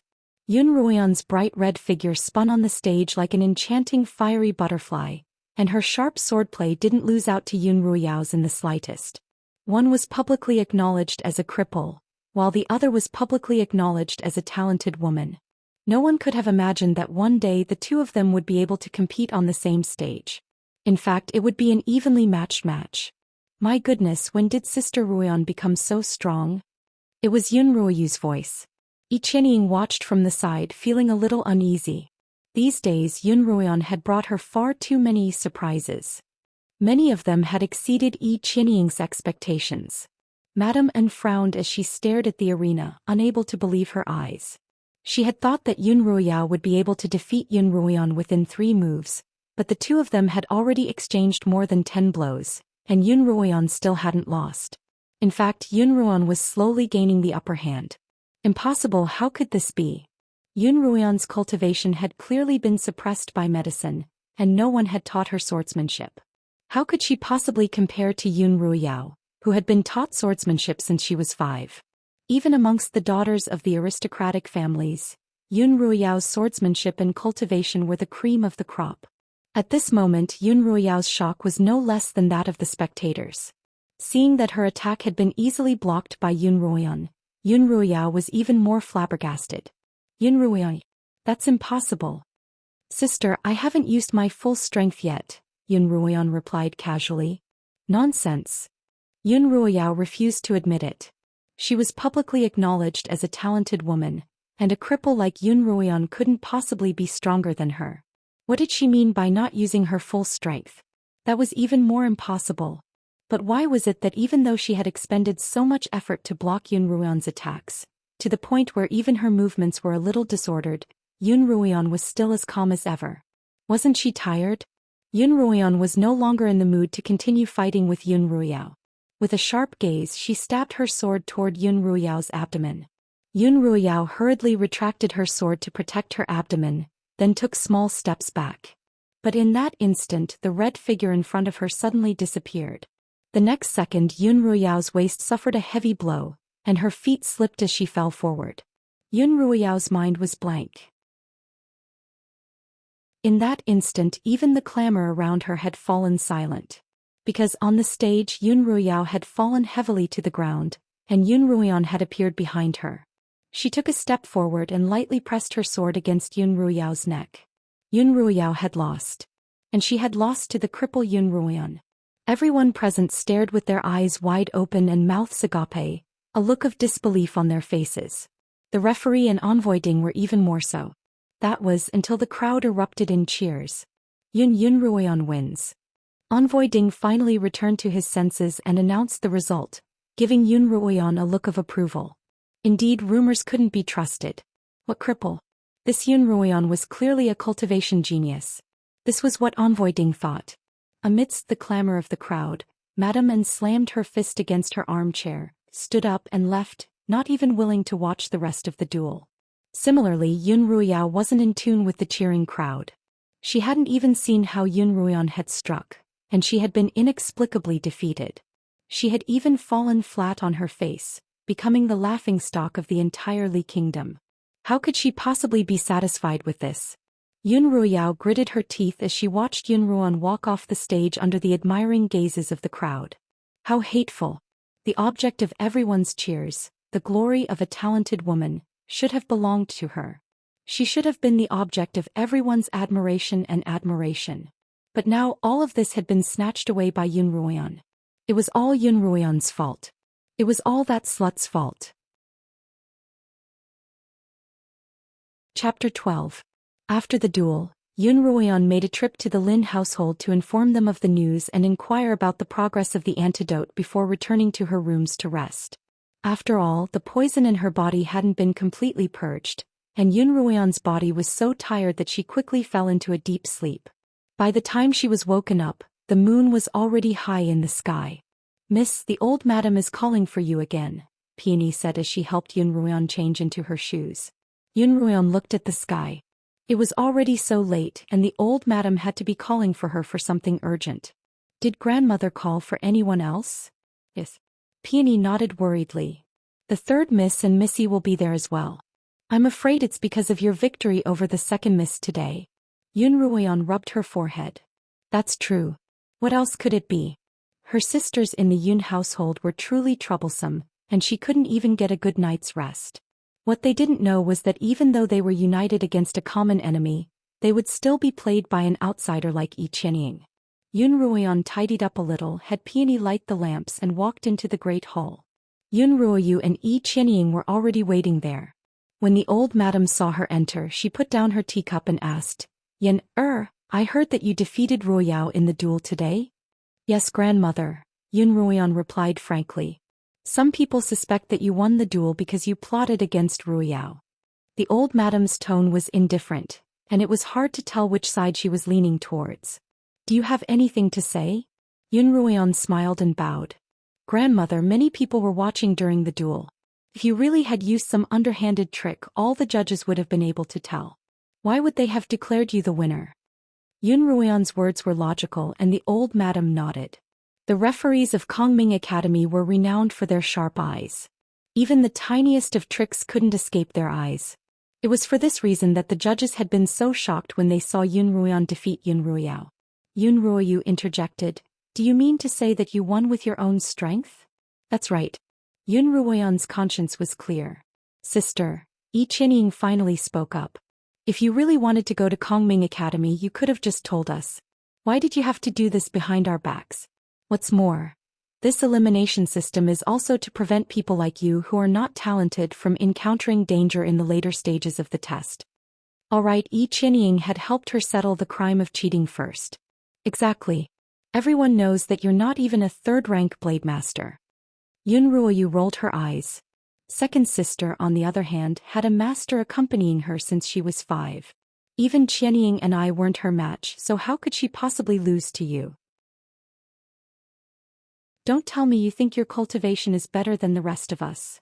Yun Ruoyan quietly waited for Yun Ruoyu to speak, her eyes calm and unperturbed. If it were any other time, Yun Ruoyan would have already humbly and timidly said, "I wouldn't dare." But at this moment Yun Ruoyan only looked at Yun Ruoyu quietly, until even Yun Ruoyu felt a little guilty. "Yes." Yun Ruoyan's clear voice rang out. "My cultivation has always been above yours." Such confidence. If those who hadn't seen Yun Ruoyan defeat Yun Ruoyao heard this, they would surely think that Yun Ruoyan was boasting. How could a piece of trash say that her cultivation was above theirs? What a joke. But for Yun Ruoyu and Yi Qianying, who had witnessed the battle with their own eyes, these words only made them feel guilty. Had Yun Ruoyan really not cheated? Had she really defeated Yun Ruoyao with her own strength? But that was impossible. "Ruoyu, you haven't forgotten how I defeated you that day, have you?" Yun Ruoyan smiled at Yun Ruoyu. Yun Ruoyu panicked. Being defeated by a piece of trash was truly humiliating. Now that Yun Ruoyan had brought this matter up in front of the old madam, how could she face the old madam in the future? After all, the person who had defeated her was a piece of trash. But what Yun Ruoyan had said was the truth. Moreover, she had only thought that Yun Ruoyan had been anxious that day, which was why she had exploded with such strength at the most critical moment. But from Yun Ruoyan's words, could it be that her defeat that day wasn't a coincidence? Yun Ruoyu gritted her teeth, unwilling to admit her defeat. "That was a coincidence. You were just lucky. I lost to you because I wasn't paying attention." Then according to what you're saying, Yun Moyan also lost to me because he wasn't paying attention. Yun Ruoyan countered. Yun Ruoyu wanted to argue further, but the old madam interrupted. What did you just say? Muyan lost to you? Yes, Yun Ruoyan replied with a smile. The old madam looked at Yun Ruoyan's demeanor, which was neither servile nor overbearing, and a trace of a smile appeared on her lips. This granddaughter of hers was no longer the same as before. What a pity. The old madam's gaze landed on the birthmark on Yun Ruoyan's face. What a pity that her appearance. Sensing the old madam's gaze, Yun Ruoyan immediately felt the scarlet birthmark on her face heat up. She knew that she wasn't beautiful and she had already tried her best to forget about the birthmark. But every time she thought about it, she still felt a little inferior, as if she had returned to her timid self. She didn't like this feeling and she hurriedly averted her gaze. Third sister, if you don't believe in my abilities, why don't we have a rematch in front of the old madam? Yun Ruoyu started. Another rematch? In front of the old madam? Wouldn't that embarrass her once more? She wouldn't want to. My cultivation isn't comparable to Qianying's, so you'd better compete with her. Yun Ruoyan smiled as her gaze landed on Yi Qianying. Yi Qianying also took a step back, a bitter smile on her face. Sister, you really like to joke. If you've won, then you've won. Why do you have to compete with me now? She made it sound as if Yun Ruoyan really wanted to show off in front of everyone. Ignoring her, Yun Ruoyan continued, if you're really unconvinced, why don't we have a rematch another day? Why do you have to resort to such underhanded tactics? The old madam nodded, her praise and appreciation for Yun Ruoyan growing. After all, Yun Ruoyan was the only daughter of the Yun family's wife-born wife, and she was also the descendant of a family of divine physicians. But for so long, because of Yun Ruoyan's timid personality and lack of talent, the Yun matriarch had lamented her misfortune and was even angrier at her lack of ambition. She had almost given up on her. Fortunately, Yun Ruoyan had finally improved. It's getting late and you've caused quite a ruckus. Let's all disperse. The old madam cleared her throat before turning to Yun Ruoyu and Yi Qianying. The two of you try to comfort Ruyao as well.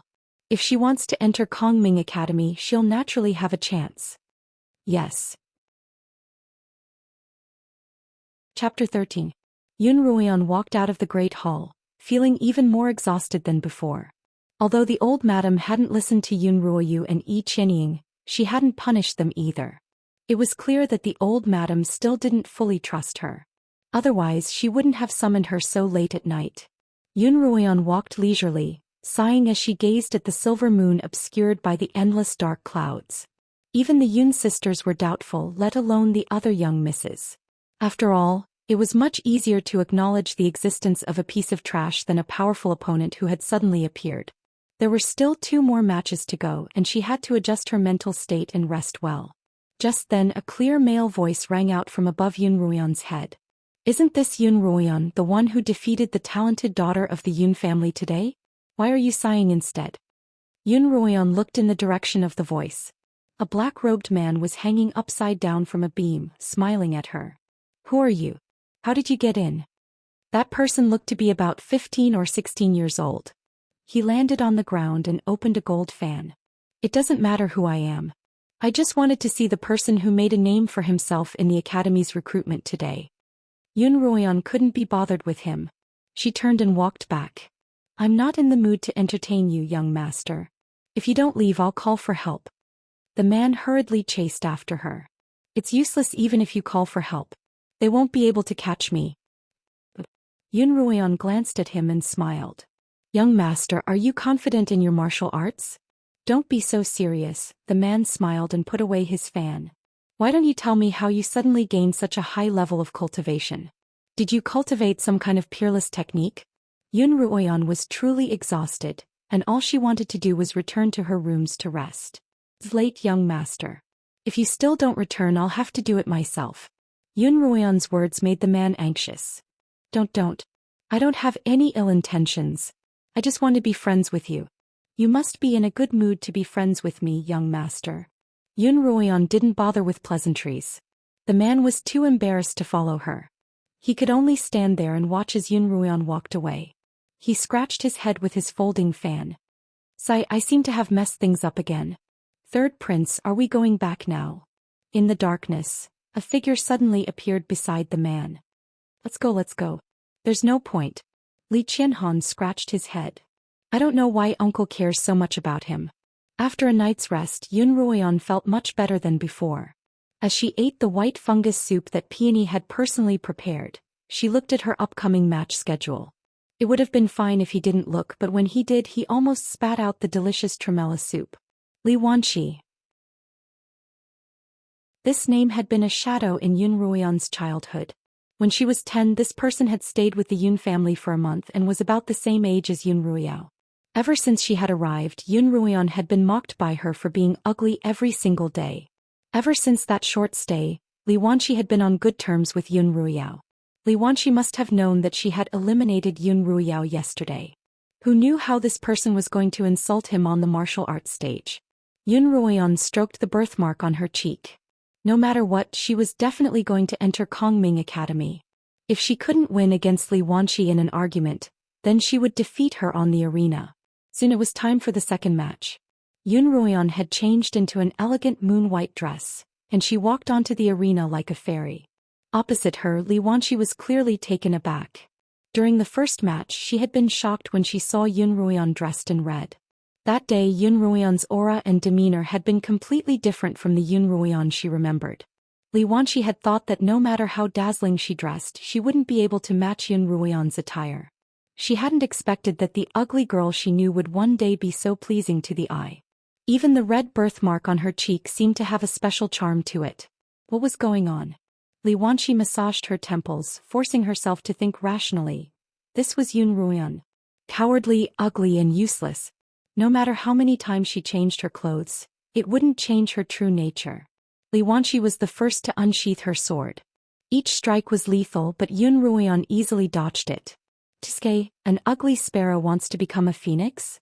Li Wanqi mocked Yun Ruoyan as soon as she dodged her attack. Yun Ruoyan's eyes narrowed, hiding the dangerous glint in her eyes.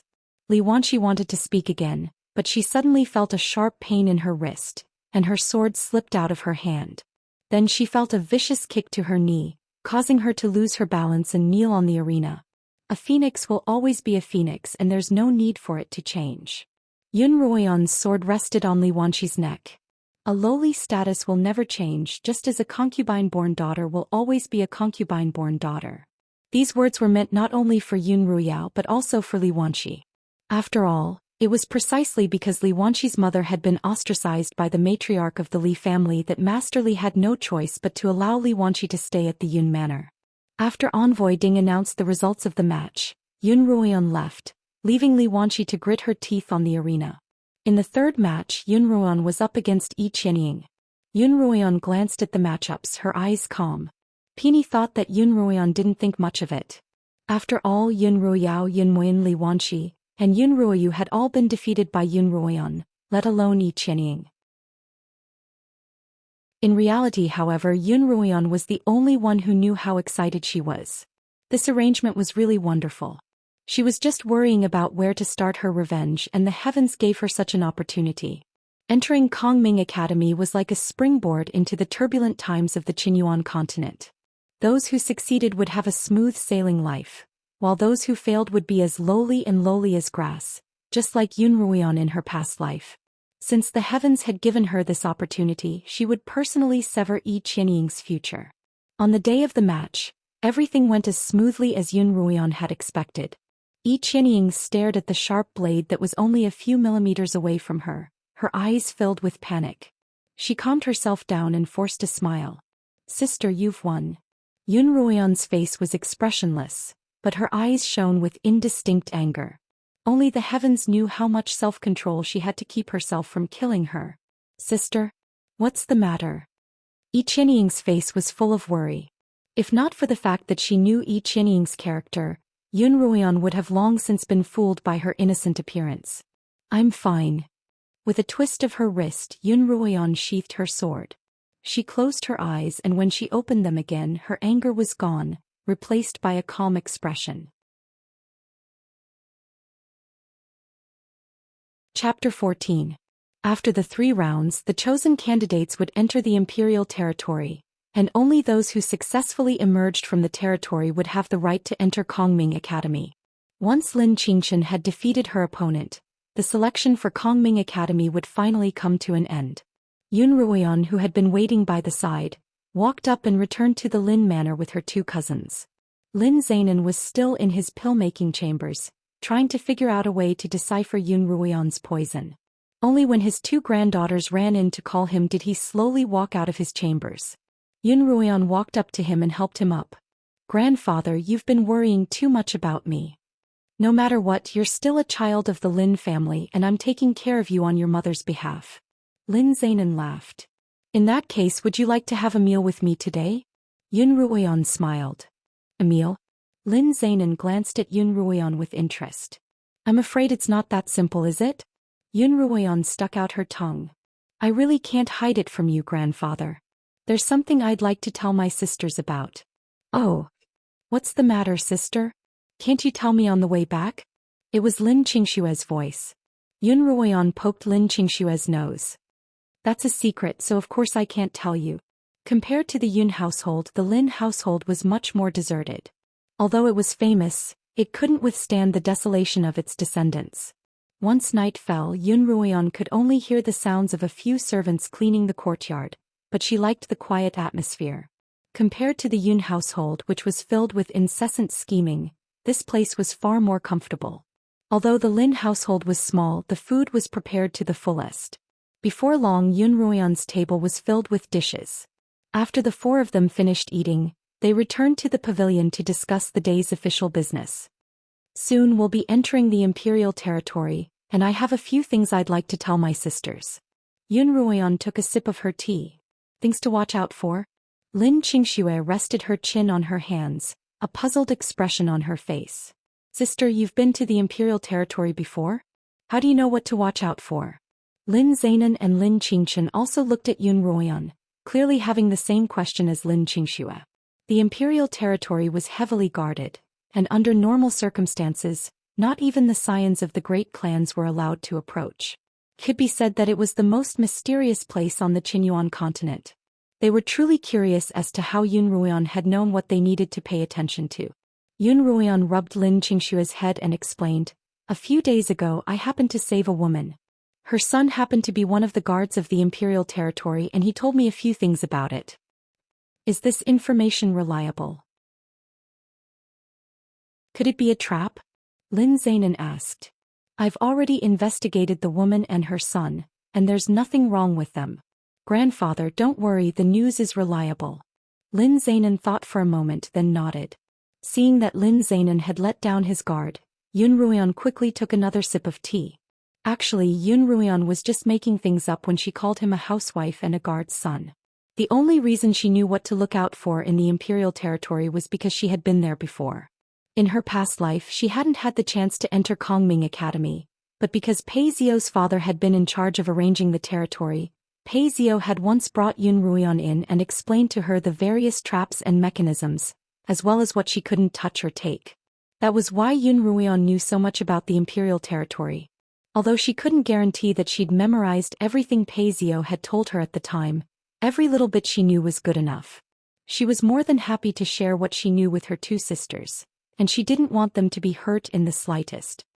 Within the territory there are many traps and mechanisms. Yun Ruoyan's lecture went on for more than an hour.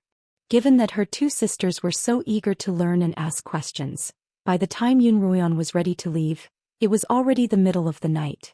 Seeing that it was getting late, Lin Zainan hurried his two granddaughters back to their rooms to sleep before personally sending Yun Ruoyan off. When they finally reached the door, Lin Zainan asked, "Ruoyan, tell me the truth. How did you know all this?" Yun Ruoyan paused for a moment before smiling. "As expected, I can't hide my thoughts from you, grandfather." Lin Zainan looked at her, waiting for her to continue. Yun Ruoyan continued, "Grandfather, don't worry. Everything I've said is true and trustworthy. As for the source of this information, forgive me but I can't tell you." Lin Zainan stroked his beard. "Of course I believe you, but what's wrong?" Yun Ruoyan asked. "Ruoyan, I just feel like I don't understand you at all." Lin Zainan looked at Yun Ruoyan meaningfully. "You were so familiar with the imperial territory just now that you've been in there before, haven't you?" Yun Ruoyan hesitated before answering honestly, yes. Lin Zainan nodded and arranged for 2 servants to escort Yun Ruoyan before returning to his room. Only when Lin Zainan's silhouette disappeared did Yun Ruoyan let out a long sigh of relief. Don't understand me? Sometimes even she didn't understand herself.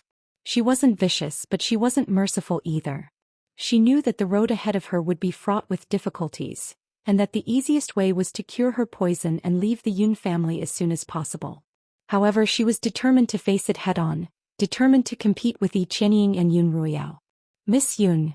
Miss Yun. A familiar voice interrupted Yun Ruoyan's thoughts. The familiar black-robed man appeared in front of Yun Ruoyan once more, causing the 2 servants to jump in fright. If Yun Ruoyan hadn't stopped them in time, the 2 servants would have long since charged forward to draw their swords. Heh, I've come to apologize for offending you last time, the man laughed. I looked around the Yun Manor and didn't see you, so I came to the Lin Manor to take a look. Sure enough, I ran into you. Yun Ruoyan was puzzled. You broke into the Yun Manor again? You weren't caught? They couldn't find me, the man said cheerfully as he stuffed a small bottle into Yun Ruoyan's hands. This is a high-grade pill especially useful for recovering one's internal energy and cultivation. You can have it all. As soon as he finished speaking, the man disappeared once more. Yun Ruoyan frowned. She hadn't even said she was going to accept it. Yun Ruoyan poured out the pill in the bottle. Under the moonlight, she saw 5 small oily green pills in her hand. Yun Ruoyan recognized them immediately. They were life quintessence pills. When Yun Ruoyao had gone to the palace, the Empress had bestowed one to her, and the entire Yun family had been excited for half a month. But this man had given her 5 pills at once. Yun Ruoyan hurriedly put them away.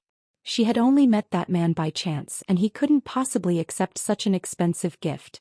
She would return it to him the next time they met. Chapter 15. The next morning, before Yun Ruoyan had even woken up, she heard a commotion outside her door. Sister, you're not awake yet? Let's go out and play. Yun Ruoyan felt a headache coming on. Disturbing her sleep so early in the morning really affected her mood for the whole day. Peony, Xilan. Peony and Xilan rushed in when they heard their mistress's voice. Xilan grumbled, Miss, the 2 misses came early in the morning. I told them you were still sleeping, but they wouldn't listen. It's not your fault. Yun Ruoyan sat in front of the dressing mirror. Second sister is used to being arrogant. How could you stop her? As soon as he finished speaking, Yun Ruoyao and Yi Qianying also entered the room. Eldest sister, Qianying and I have come to congratulate you, Yun Ruoyao said with a smile. Sister, your cultivation is truly impressive. Even they wouldn't believe it if they said it out loud. She didn't think that either of her sisters who had been defeated by her would sincerely congratulate her. Yun Ruoyan didn't respond. Instead she asked, Sister, why are you here today? Yun Ruoyao was naturally displeased at being ignored, but she hid her emotions well. Qianying and I would like to invite you up the mountain to relax. Yun Ruoyan's hand paused and a pearl earring fell from her hand. Peony hurriedly helped Yun Ruoyan put it on. Go sightseeing in the mountains? In her past life, although Yun Ruoyan hadn't even been qualified to enter the imperial territory, she had still managed to do so. At that time she had been accidentally pushed into the cold pond by Yi Qianying and had almost lost her life. In order to save her, Pei Zio had been unconscious. In order to save Pei Zio, she had begged her maternal grandfather to give her the Lin family's heirloom pill, saving Pei Zio's life. In this life, were her good sisters going to use the same trick again?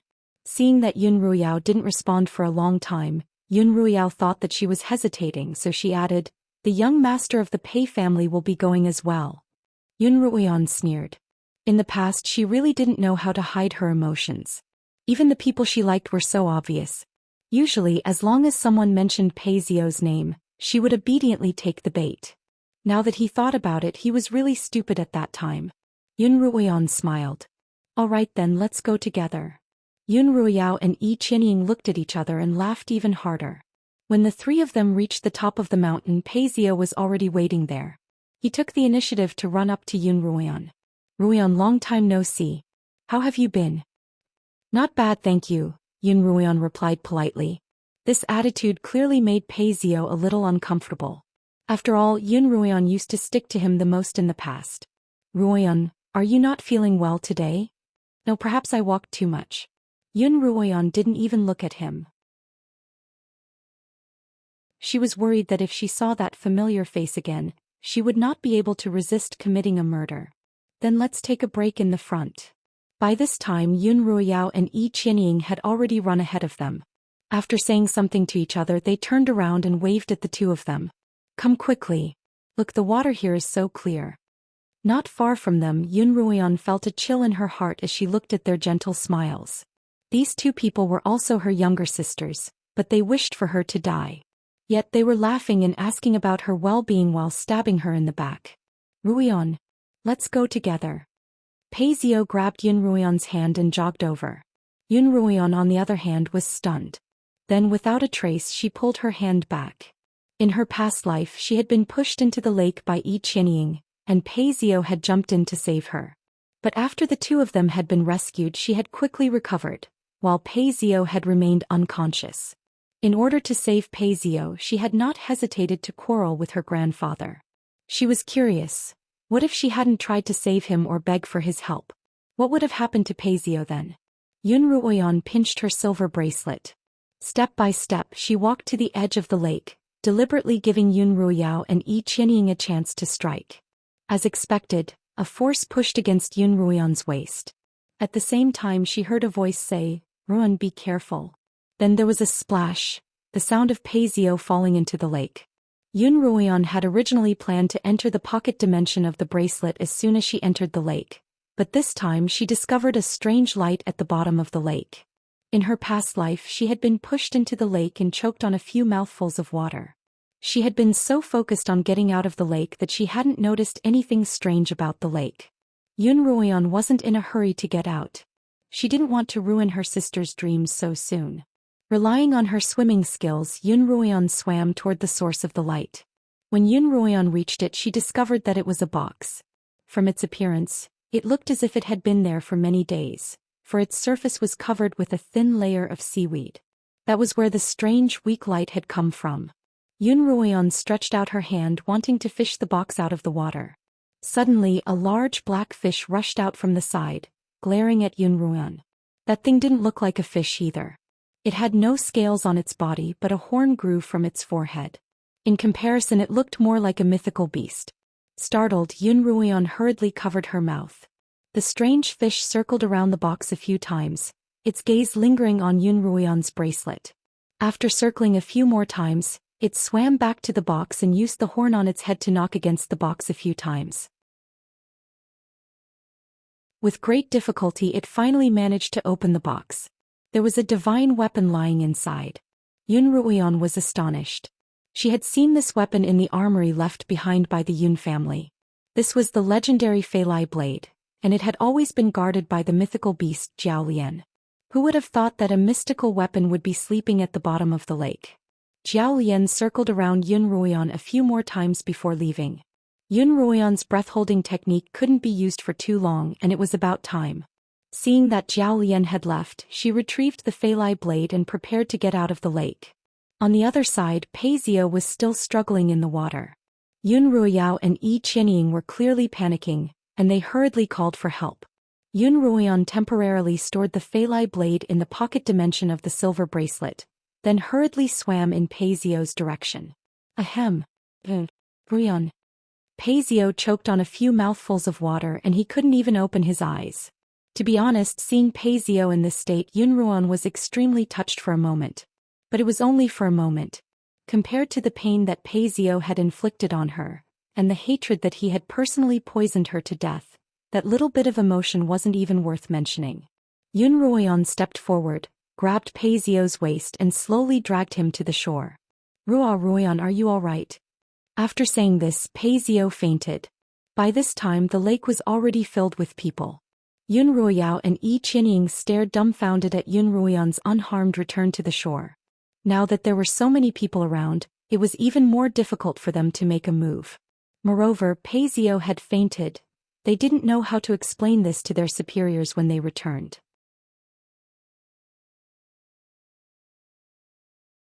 Chapter 16. Not only had they failed to harm Yun Ruoyan, but Pei Xiao had fallen into the water and remained unconscious. Both Yun Ruoyao and Yi Qianying were vexed. The servants carried the unconscious Pei Xiao into the carriage, and the few of them went down the mountain and hurried back home. On the way, both Yun Ruoyao and Yi Qianying looked worried, unsure of how to explain themselves. Yi Qianying in particular had been taking care of Pei Xiao the entire time. Yun Ruoyan leaned against the carriage as if the matter had nothing to do with her. Occasionally she would glance at the other three, a smile on her face. In her past life she was the only one who was anxious, and the other two were just there to watch the drama unfold. This time, however, it was the opposite. She was the only one watching the drama unfold. It seemed that even the heavens had been too unfair to her in her past life, and were giving her a chance to make up for it all. From the corner of her eye, she glanced at Pei Xiao. Perhaps because the cold had entered his body, his handsome face was pale and he shuddered from time to time. In order to form a marriage alliance with the Yun family and save an ugly and useless daughter of his, he was even willing to do something as dangerous as jumping into the lake. It was no wonder that she had been so easily fooled by him in her past life. Yun Ruoyan looked away in disgust. What should we do? Young Master Pei hasn't woken up yet. Will he be all right? Yi Qianying used her handkerchief to dry his wet hair as she spoke. The water in the lake is so cold that young Master Pei must have caught a cold. Look at how pale his face is, he's probably going to fall ill. Yun Ruoyao was also worried. The two of them turned to look at Yun Ruoyan at the same time. Why are you looking at me? Yun Ruoyan pretended to be surprised. If he's sick, ask for a physician. I'm not a physician. Yun Ruoyao and Yi Qianying both looked incredulous. Sister, aren't you worried at all? Yun Ruoyao asked. Young Master Pei has always been good to you and he even jumped into the lake to save you. I thought that you and young Master Pei were already in love. I'm afraid my sister's eyesight isn't good and she saw wrongly. She glanced at Yi Qianying and Pei Xiao who were sitting together. Sister Ying and young Master Pei are clearly closer. I heard that when she was punished to kneel, young Master Pei secretly sent her quite a few delicacies. Sister Ruoyao, don't make a mistake. When Yi Qianying heard this, her face immediately turned red. Just as she was about to speak, the servant's voice came from outside the carriage. Ladies were home. The carriage stopped and Yun Ruoyan was just about to step out of the carriage when Yi Qianying grabbed her. Are you going to leave just like that? What about young Master Pei? Send him back to the Peis, of course, Yun Ruoyan replied matter-of-factly. What else do you want? Faced with Yun Ruoyan's calmness, Yi Qianying didn't know what to do. Based on her understanding of Yun Ruoyan, Pei Xiao must have been moved and blamed himself for saving her. Even if he asked her to repay him with her body, she would be willing to do so. However, the Yun Ruoyan in front of her was completely unperturbed, and she didn't seem worried at all. Young Master Pei jumped into the lake to save you. Shouldn't you stay behind and take care of him? Yi Qianying asked angrily. Yun Ruoyan glanced at her and retorted without hesitation, I think you're taking good care of him, sister. Young Master Pei is a man of striking appearance and he would make a good son-in-law. Although the Peis aren't as good as the Yuns, they're not far off from your family. I'd rather not compete with you for such a good opportunity. Yun Ruoyan's words were sincere. In her past life, the two of them had put on a good show in front of everyone, but in the shadows, they had done countless dirty deeds together. Now it seemed that they were truly a match made in heaven, and it would be a pity if they didn't end up together. Moreover, I also fell into the lake. Yun Ruoyan gestured at her drenched clothes. If I don't go back and change, I'm afraid I'll fall sick as well. Yun Ruoyan ignored the two of them and walked straight into the Yun manor, leaving Yi Qianying and Yun Ruoyao staring at each other in dismay. Once Yun Ruoyan entered the manor, she went straight to her own rooms. When Peony and Shilon saw their mistress in such a state, they hurriedly asked her what had happened as they prepared a bath and dry clothes. I was tricked, but I didn't lose out, Yun Ruoyan said as she sent them away. She took off her wet clothes, leaving only her white undergarments on. Without bothering to take a bath, she entered the pocket dimension. Qiu. As soon as Yun Ruoyan entered the pocket dimension, Qiu leaped to her side and looked at her with its large amber eyes. Congratulations, mistress.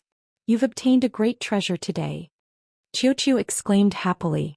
Then it stood up on its hind legs and spun around in a circle, seemingly unable to contain its joy. Yun Ruoyan knew that Xiao was referring to the Feilai blade, and that it was one of the most famous weapons in the armory. Even so, she was still amused by its happy expression. "Mistress, look." Xiao's body turned in a certain direction. Yun Ruoyan looked in its direction and saw a strange purple glow in the mist. Yun Ruoyan walked over and saw the Feilai blade floating in midair.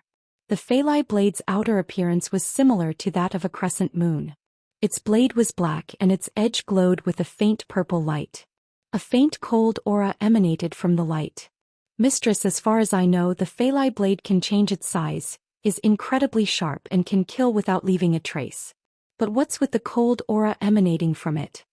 Xiao circled the blade once, its expression serious. "Perhaps it's because it's been soaking in the lake for too long and it's been affected by the cold." There wasn't much information on the Feilai blade in the armory, so Yun Ruoyan could only guess. "That's a possibility." Xiao propped its chin with its paw as it thought. As Yun Ruoyan got closer and closer to the Feilai blade, she suddenly felt a strange attraction to the bracelet on her wrist. Yun Ruoyan subconsciously took another step forward and slowly reached out her hand. "Mistress, be careful." Xiao, who had been deep in thought, suddenly shouted. "Aya!" As soon as Xiao's voice fell, Yun Ruoyan let out a cry of pain. Just as her hand had gotten closer and closer to the Feilai blade, the blade, which had been quietly floating in midair, suddenly attacked her like a small beast that had been startled awake. All she saw was a flash of purple light and her vision blurred. Her fingers turned cold and a 3-inch-long gash appeared on her right middle finger. Blood flowed freely. Chapter 17. Yun Ruoyan held her bleeding finger, her eyes unmoving as she stared at the Feilai blade floating in the air. The Feilai blade was currently undergoing a strange transformation. The blade, stained with her blood, emitted a purple glow that was even more dazzling than before. A similar purple mist floated out of the blade, slowly coalescing above the blade and forming a humanoid shape. Yun Ruoyan stared in shock. "Mistress, back up." Xiao leaped in front of Yun Ruoyan. "Xiao." Yun Ruoyan's voice trembled. What's that?" "It's a sword spirit," Xiao replied. "Any divine weapon that possesses spiritual energy can form its own sword spirit." Yun Ruoyan had only heard about divine weapons and sword spirits from her former master. These were treasures that even top-tier blade masters might not be able to possess, and most people would never have the opportunity to see one in their lifetime. She hadn't expected to see one today. "Mistress, you have to be careful. Sword spirits are usually disagreeable and they don't know right from wrong. They're only loyal to their master," Xiao reminded. Who is it that has disturbed my sweet dreams?" the sword spirit asked. Although Yun Ruoyan couldn't see his face clearly, his figure and voice suggested that he was an old man. "My name is Yun Ruoyan." Yun Ruoyan ignored Xiao's attempts to stop her and stepped forward. "Greetings, senior sword spirit." The sword spirit leaned forward and looked at Yun Ruoyan. "Oh, so it's a little girl. How dare you wake me up?" The sword spirit suddenly shouted, startling Yun Ruoyan. Xiao also jumped up and shouted, "You're quite bold, sword spirit. How dare you hurt my mistress? Xiao won't let you off." Yun Ruoyan hurriedly pulled back Xiao, who was about to pounce on the sword spirit. "Senior sword spirit, I didn't mean to disturb your sleep. I just happened to find this Feilai blade in the lake and I brought it back with me." The sword spirit ignored Yun Ruoyan, instead looking at Xiao, who was in her arms, baring its fangs. "There's also a small sealed mythical beast here." The sword spirit made a gesture of stroking his beard. "This space is also not bad. The amount of spiritual power isn't inferior to that of the cold pond. It's also a good place to sleep. In your dreams. This is my territory. It's not a place where you can sleep whenever you want," Xiao shouted. Hee. The old sword spirit sat cross-legged on the Feilai blade. "Even though you're a divine beast, it's a pity that you've been sealed. Right now you don't even have a tenth of your original strength. I'm afraid you're no match for me. In a bit I'll kill the two of you. Isn't this my territory?" The sword spirit's human form was blurry, but his eyes flashed with a sharp purple light. Yun Ruoyan frowned. Just as Xiao had said, sword spirits were all perverse by nature. How could they so easily want to kill her? Yun Ruoyan had already died once and the heavens had finally given her a chance to make a comeback. She didn't want to die again so easily. Just as she was about to turn the bracelet on her wrist and leave the space, Qiuqiu's voice suddenly rang out in her mind. Mistress, use a blood sacrifice to subdue this old man. This was the first time Qiuqiu had used a telepathic technique on her, and Yun Ruoyan didn't know how to react. She looked at Qiuqiu, who turned back to look at her, its amber eyes shining with a crafty light. What's a blood sacrifice and how do I use it? Yun Ruoyan asked in her mind, and Qiuqiu's voice rang out once more in her mind. Just now, mistress, you used your blood to awaken the sword spirit, so the Feilai blade already has your mark on it. Mistress, as long as you turn your blood into blood fire and refine the Feilai blade, you'll be able to subdue the sword spirit. Qiuqiu even taught Yun Ruoyan an incantation that she could recite in her heart. Yun Ruoyan closed her eyes and released her hand, allowing the blood to flow freely from her right hand. Use my blood to refine the divine weapon. The spirit of the divine weapon acknowledge me as its master. The sword spirit sat cross-legged on top of the Feilai blade. Seeing that neither of them were moving nor speaking, it suddenly reacted and directed the Feilai blade at Yun Ruoyan. Qiuqiu leapt into the air and the Feilai blade struck its body. Qiuqiu's body was thrown far away, and it fell into the mist, disappearing. The sword spirit had used quite a bit of strength in that attack, and Qiuqiu's injuries were likely quite severe. Yun Ruoyan was anxious, but she didn't stop chanting the incantation. A little girl like you wants to be my master? Go to hell. The sword spirit turned into a streak of light and shot mercilessly at Yun Ruoyan. At the same time, Yun Ruoyan stretched out her bleeding finger in the direction of the sword spirit's attack. Use my blood to refine the divine weapon. Divine weapon, sword spirit, recognize me as its master. Suddenly, the blood on Yun Ruoyan's finger glowed red as if it had caught fire. The fire turned into a line of fire that clashed with the sword spirit's streak of light. Then the stream of light was entangled by the fiery threads, becoming tighter and tighter. The sword spirit's cries of pain and pleas for mercy came from within the stream of light. Yun Ruoyan continued chanting the incantation, and the light from the line of fire grew brighter and brighter. Gradually, the sword spirit's pleas grew softer and softer, and the streak of light that was surrounded by the blood flames also grew smaller and smaller, until it finally became one with the blood flames. It's done, mistress. Qiuqiu's voice came from within the mist. Only when she heard Qiuqiu's voice did Yun Ruoyan's heart finally relax, and she stopped chanting the incantation.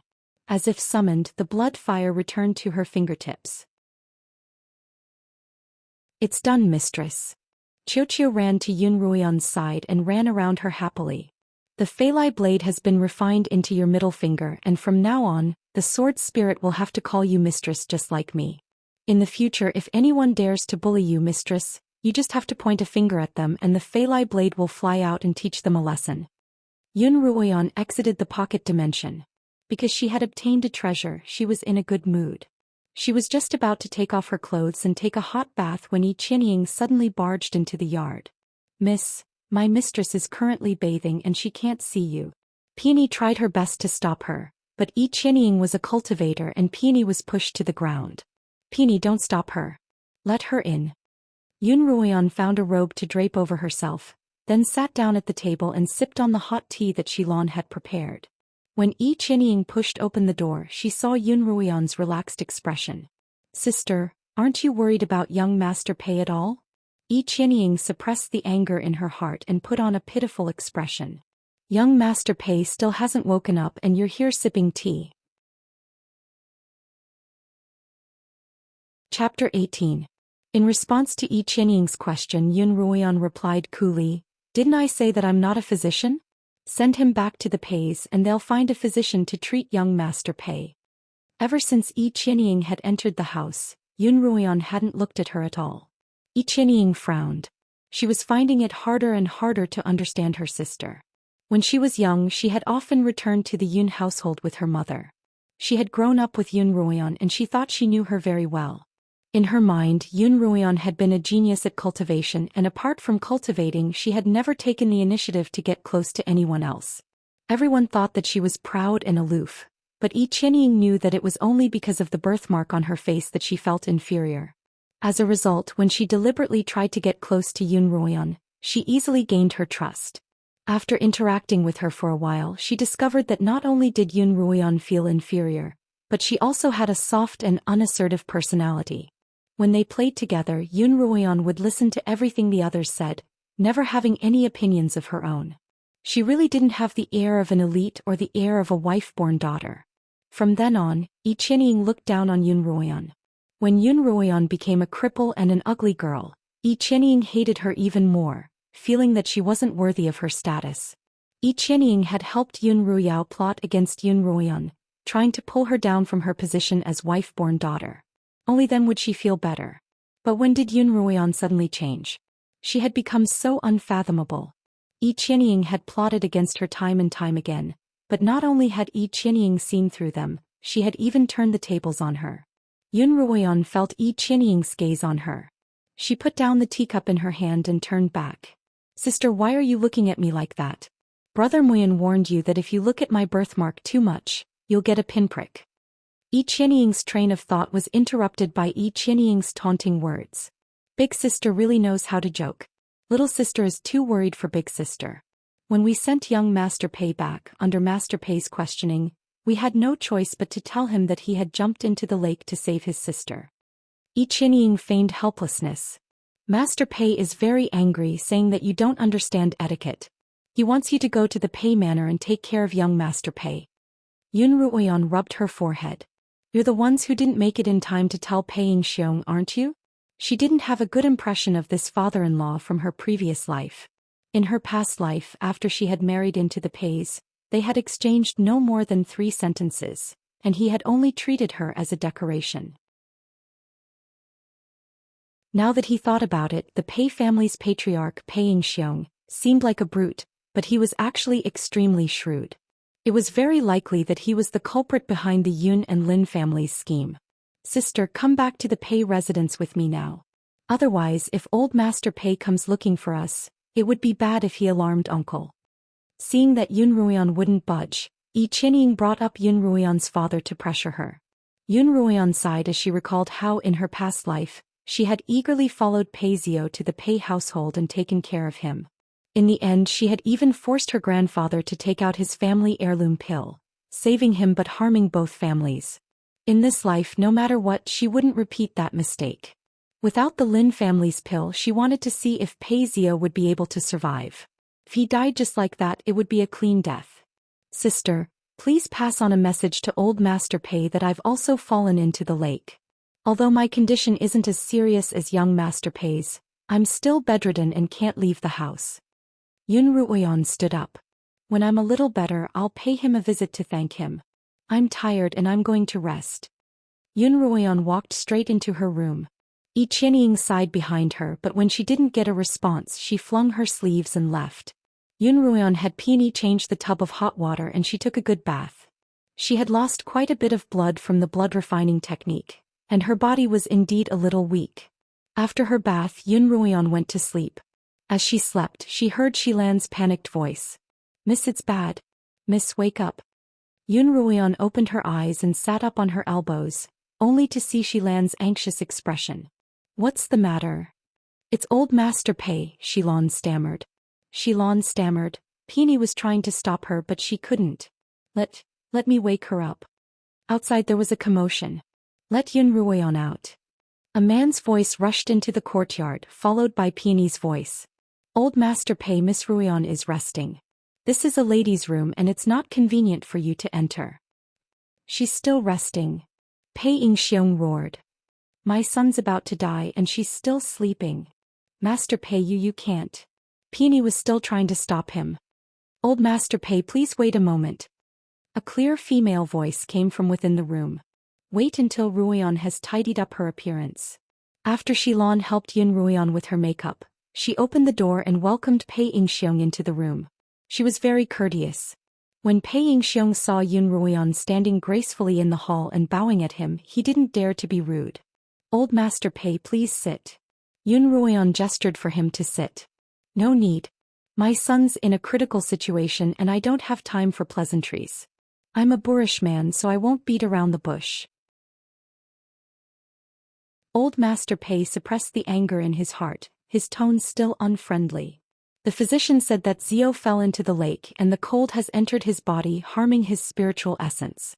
I need the Lin family's core foundation pill to save him. I'm here to get the pill from you. Old Master Pei's confident tone reminded Yun Ruoxue of her past life, when he had used the same tone to force her to go to the Lins to get the pill. At that time Yun Ruoan had been so distraught that she had forgotten the importance of the pill to the Lins. All she could think about was saving Pei Zhou, kneeling in front of her grandfather and begging him.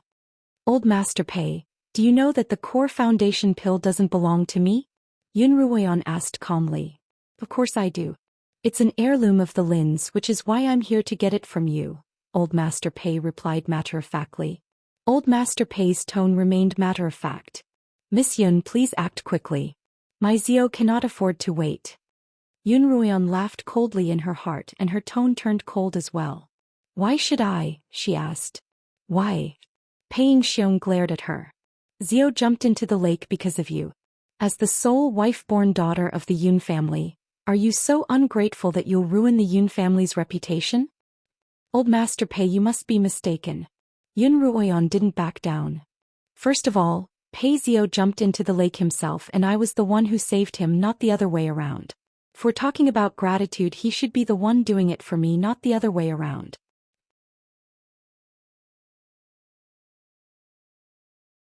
Chapter 19. Pei Xiong choked on Yun Ruoan's words. Clenching his fists, he exclaimed, "What a daughter of the Yun family! What a daughter of the Yun family!" When Peony and Xilan saw that he was about to attack, they stepped in front of Yun Ruoan, but Yun Ruoan stepped in front of the two maidservants to protect her. "Sister, your words are too heartless." Just then a female voice came from outside. The speaker was none other than Yi Qianying, who was supporting Madame An as she walked in. "Although you were the one who saved young Master Pei in the end, it was also because of you that he risked his life for you. How could you say something so heartless?" Yun Ruoan couldn't help but curse Yi Qianying in her heart.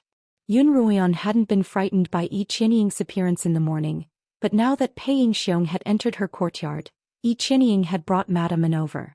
Madame An had always viewed her as a thorn in her side, a thorn in her flesh. Even when Yun Ruoan was still an elite of the family, Madame An was polite to her on the surface. Now that she was crippled, Madame An would try to suppress her so that her own daughter could take over. Yun Ruoan was displeased that someone who had never entered her courtyard had come looking for trouble. Despite her displeasure, she still bowed respectfully to Madame An. "Mother, why aren't you resting at this hour? Why are you here at my cottage?" Madame An ignored Yun Ruoan's greeting, her expression stern. "Ruoan, your sister has already told me what happened this morning. How could you, as his elder sister, have your two sisters secretly send young Master Pei back without us knowing?" Madame Anne's tone grew even harsher. "If word of this gets out, you won't be the only one to be called an ingrate. The entire Yun family will bear the brunt of it." "Mother." Yun Ruoan straightened her back and replied in a tone that was neither servile nor overbearing. "Being an ingrate is a little too much and I wouldn't do such a thing. I can't bear such a reputation and I definitely won't let my family bear it." Madame An nodded in satisfaction. "Good. In that case, go to your grandfather's house and get your medicine." "Get medicine?" Yun Ruoan put on an awkward expression. "The core foundation pill is an heirloom of my maternal family, and there's only one left in this world. It's not something that can be taken out so easily." Madame An frowned. "Ruoan, didn't you just say—" "Mother, you misunderstood." Yun Ruoan interrupted her. "What I meant was that I don't owe the Peis anything, so I'm not being ungrateful. This has nothing to do with whether or not I took the medicine." As soon as she finished speaking, she heard a loud bang. Pei Xiong slammed his palm on the table. Because the force was too great, the table leg that withstood the force broke with a crack, and the tea set on the table fell to the ground. What a sharp mouth to distort the truth. Pei Xiong glared at Yun Ruoan. "I've truly witnessed the demeanor of the Yun family's wife-born daughter. It looks like I'll have to demand justice from Master Yun today. My daughter is stubborn and mischievous, please don't take offense at her." Madame An hurriedly tried to placate him. "Master Pei is out on business today, so let me discipline my daughter. I'll be sure to give you a satisfactory answer." Hearing Madame Anne's words, Master Pei suppressed his anger, but his fists were still clenched tightly. Madame Anne turned around and looked at Yun Ruoyan sternly. I thought you were a sensible child, but I didn't expect you to be so stubborn and mischievous. After saying that, she sighed. Elder sister passed away early. Master and I doted on you and couldn't bear to be too strict with you, causing you to be so arrogant and spoiled. It looks like I'll have to discipline you more strictly in the future. As your mother, I order you to retrieve the pill from the Lins. Mother, you're making things difficult for me. Everyone knows how important the core foundation pill is to the Lins, and I'm a member of the Yun family, so I can't make the decision for the Lins. Even if father himself gave me the order, I'd say the same thing. Yun Ruoyan had already made up her mind. Even if the emperor himself were to appear, she wouldn't go retrieve the pill. Very well. Pei Yingxiong's voice was low, but the anger in his heart was boiling. Since you're unwilling to save Zhou, then you'll have to accompany him in death. As he spoke, he swung his fist at Yun Ruoyan. It was fast and vicious, and in the blink of an eye, it was right in front of Yun Ruoyan. Everyone thought that Yun Ruoyan wouldn't be able to dodge this punch. Pei Yingxiong was a renowned forge master, and with his cultivation he could easily kill Yun Ruoyan with a single punch. But just as the fist was about to land on Yun Ruoyan, she somehow managed to dodge it. The punch landed on the chair behind Yun Ruoyan, and with a loud crack the chair shattered into pieces. Pei Yingxiong couldn't believe his eyes. How could this useless piece of trash from the Yun family have dodged his attack? Pei Yingxiong raised his fist at Yun Ruoyan, who had dodged to the side. He'd only used 30% of his strength in the previous punch, but this time he used 70%. Yun Ruoyan gritted her teeth. You force my hand. Just as she was about to release the Feilai blade, she heard her grandmother's voice. Who dares to cause trouble in the Yun household? Do you think there's no one left in the Yun household? Yun Ruoyan's grandmother had arrived at the door. As soon as Pei Yingxiong's fist stopped, Yun Ruoyan hurriedly ran toward the door, feigning panic as she called out to her grandmother. Don't be afraid. Come to me. Her grandmother pulled Yun Ruoyan behind her, then turned to Madame N, who was standing to the side. What kind of mother are you? How could you allow an outsider to humiliate your own child? The grandmother's voice was harsh and her eyes shone with a sharp light. Madame N immediately lowered her head. I was careless just now and didn't protect Ruoyan in time. However, Ruoyan was in the wrong in the first place. Please, mother, investigate this matter. Oh. The grandmother's gaze drifted toward Pei Yingxiong. I was rash just now. Pei Yingxiong bowed. I was just anxious to save my son. Please, Madame An, investigate this matter. Then, under Madame Anne's instructions, Yi Qianying recounted the entire story. Because Yun Ruoyan was present, she didn't exaggerate, only making Pei Zhou seem more courageous and reckless. Ruoyan, come with me. The grandmother motioned for Yun Ruoyan to follow her into the inner chambers. Once inside, the Yun matriarch turned to Yun Ruoyan. You have to save this Pei Zhou. Chapter 20. Yun Ruoyan hadn't expected her grandmother, who had clearly sided with her at the start, to suddenly change her tune. Although she didn't understand why, she still maintained her stance. Grandmother is wise. Although Pei Zhou jumped into the frigid lake, it was not as simple as saving me as my sister said.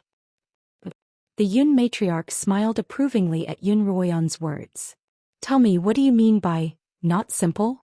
Although Pei Zhou has always been very attentive to me, I can tell that he didn't mean it.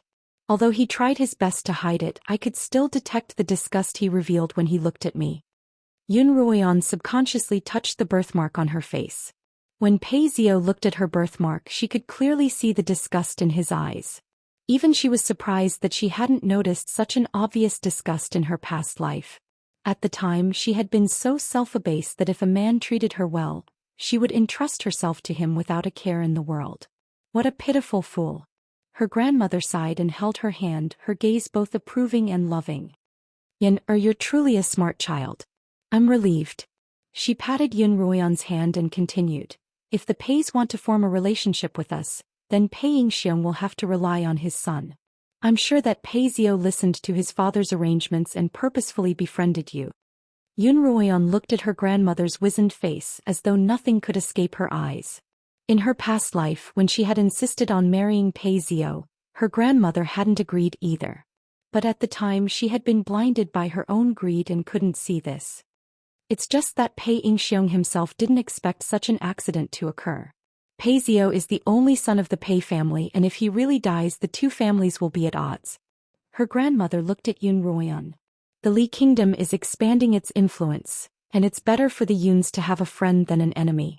Yan, for the sake of the bigger picture you have to go and get the core foundation pill to save Pei Xiao. Her grandmother's analysis was very reasonable and Yun Ruoyan couldn't refute her. She really wanted to tell her grandmother that saving Pei Xiao would very likely harm both the Yuns and the Lins. However, she knew that no one would believe the words of a 13-year-old child, so she could only take it one step at a time. Grandmother. Yun Ruoyan lowered her head obediently. I'll listen to you. Yun Ruoyan hurried to the Lin manor with Pei Yingxiong. When the Lin sisters saw Yun Ruoyan, they warmly pulled her aside to talk to her. This touched Yun Ruoyan, who hadn't experienced much sisterhood in her past life. Miss Yun, please hurry up, Pei Yingxiong impatiently urged from the side. When Lin Qingxue and Lin Qingchen saw a stranger follow Yun Ruoyan into their home, they looked at her suspiciously. Yun Ruoyan didn't have time to explain. Instead she asked for her grandfather's whereabouts.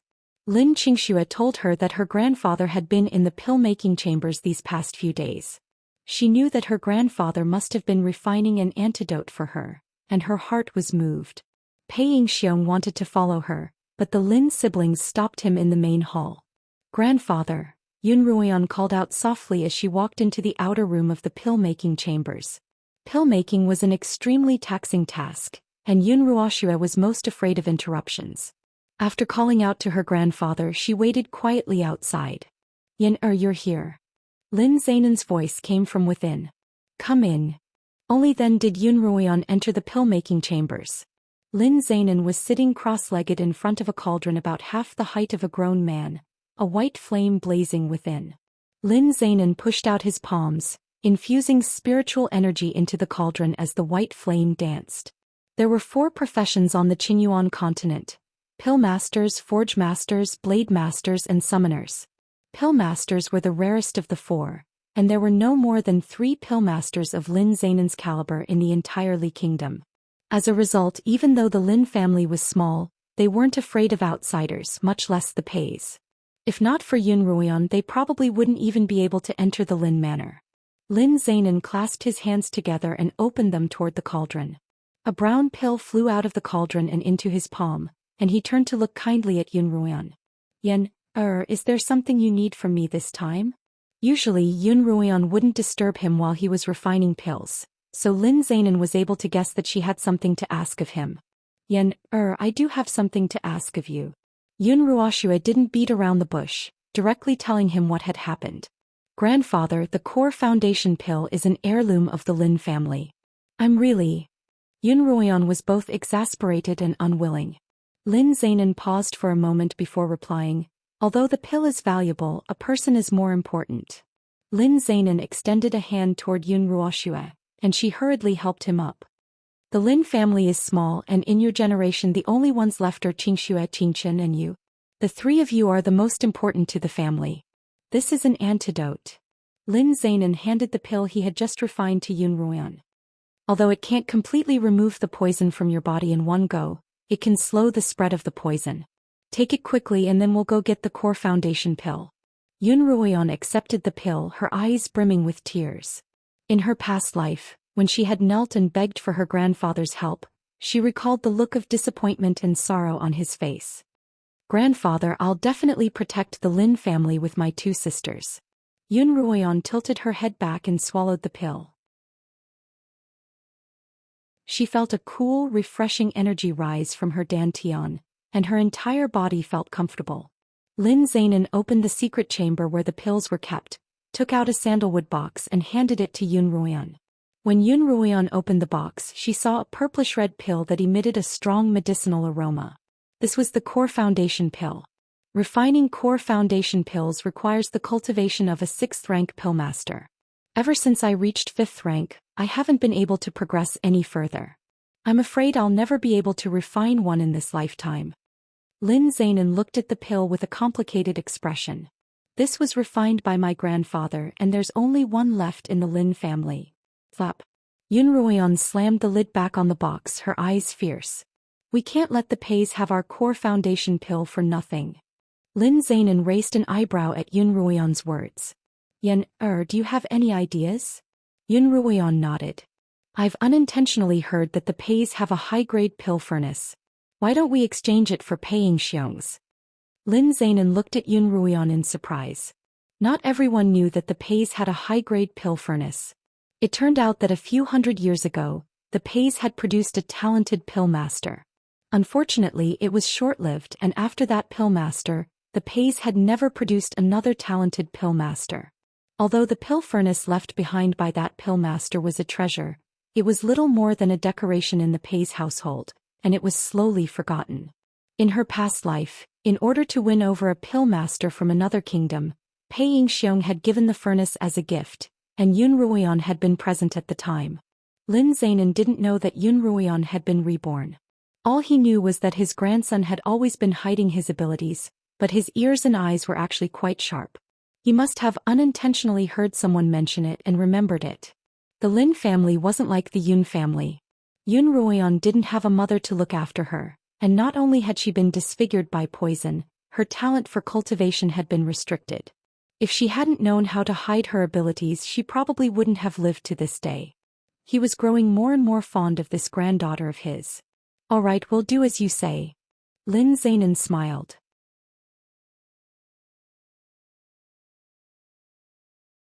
Chapter 21.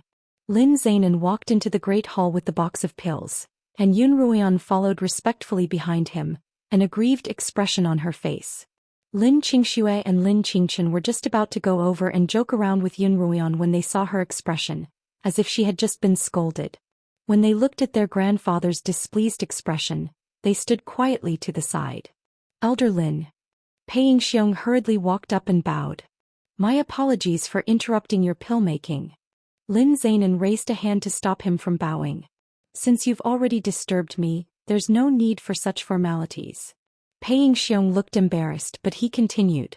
My son, Pei Zio, jumped into the lake to save Elder Lin's granddaughter.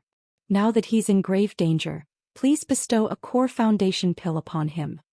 As the head of a pill-making family and a fifth-rank pill master himself, Lin Zainan's status in the Li Kingdom was extraordinary. Pei Yingxiong dared to act arrogantly in the Yun household, but in front of Lin Zainan he had no choice but to lower his head. Already told me about this matter. Lin Zainan sat down at the head of the table, while Yunruoyan and her two sisters stood together, their hands by their sides without a word. This was the best course of action for the grandfather and granddaughter pair, to have Lin Zainan deal with Pei Yingxiong.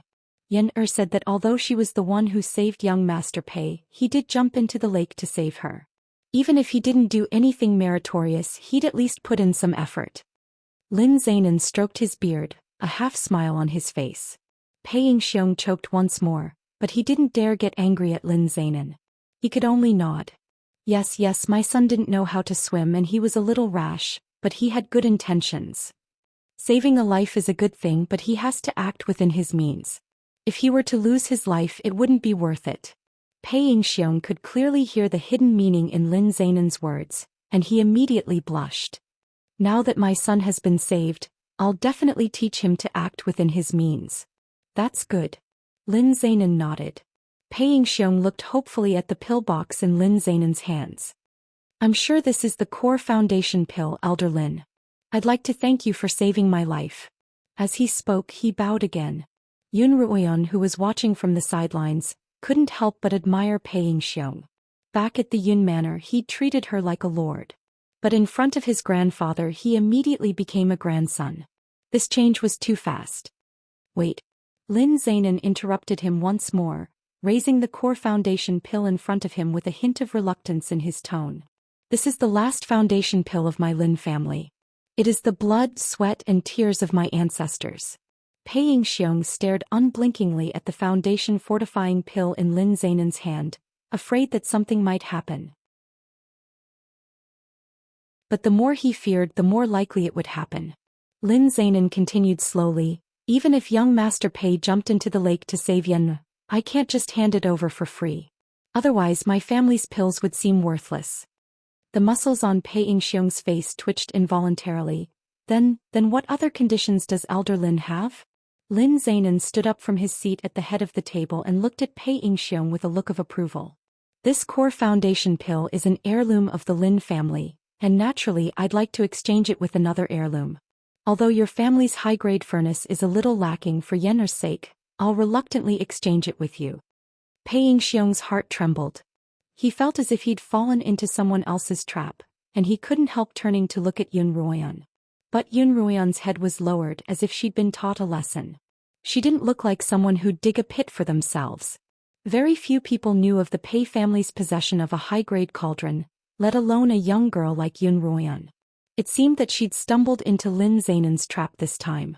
The Pei family hadn't produced a pill master in several generations, and although this furnace was a good item, it had no real value to the Pei family.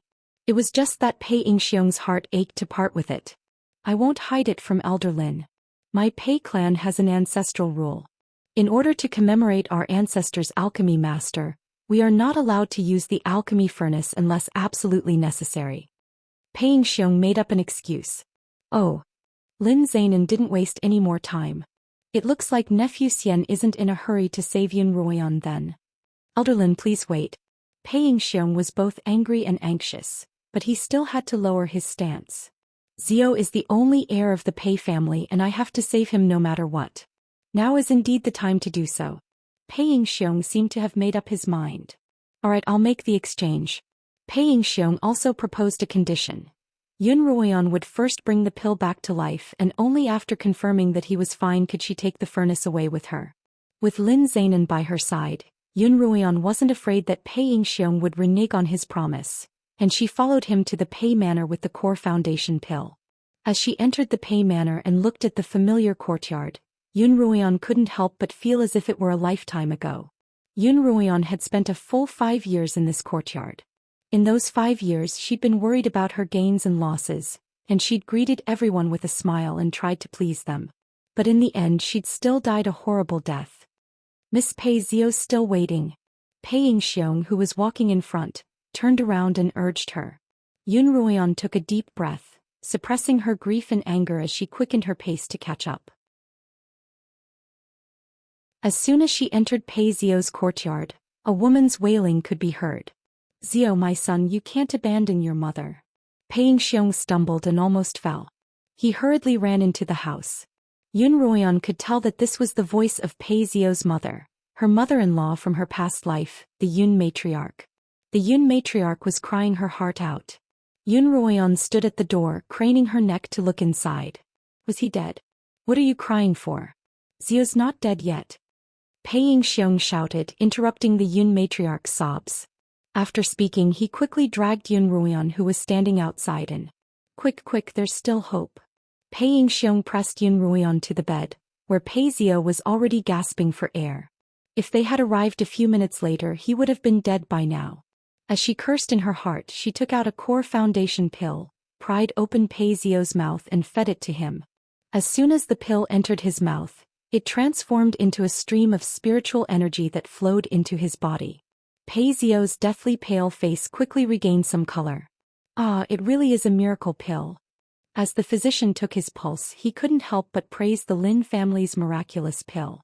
Although it won't cure his illness, at least his life has been spared. Pei Yingxiong was both happy and pained by the physician's words. Now that the core foundation pill had taken effect, the Pei family's high-grade furnace would have to change its name. Elder Pei, Yun Ruoyan began. Since young Master Pei is fine, I won't stay any longer. Yun Ruoyan didn't want to stay a moment longer. I'll have to trouble Elder Pei to bring me the furnace so that I can report to grandfather. I'll definitely bring it out, Pei Yingxiong said as if to negotiate. But although Zio's life has been spared, he's still unconscious. No matter what, you have to wait until he wakes up before you can leave, Miss Pei. Yun Ruoyan was very angry at Pei Yingxiong's deliberate delay, but it wasn't wise to lose her temper in someone else's territory. After all, young Master Pei jumped into the lake to save me. It's only right that I thank him when he wakes up, Yun Ruoyan lied. The physician told Pei Zio that he needed to rest, and all the servants left the room, leaving only Yun Ruoyan and the bedridden Pei Zhou in the room. Yun Ruoyan sat down on a chair and played with her hands in boredom. Suddenly, she discovered a purple mole on the middle finger of her right hand. Yun Ruoyan reached out to touch it and it felt cold. What's this?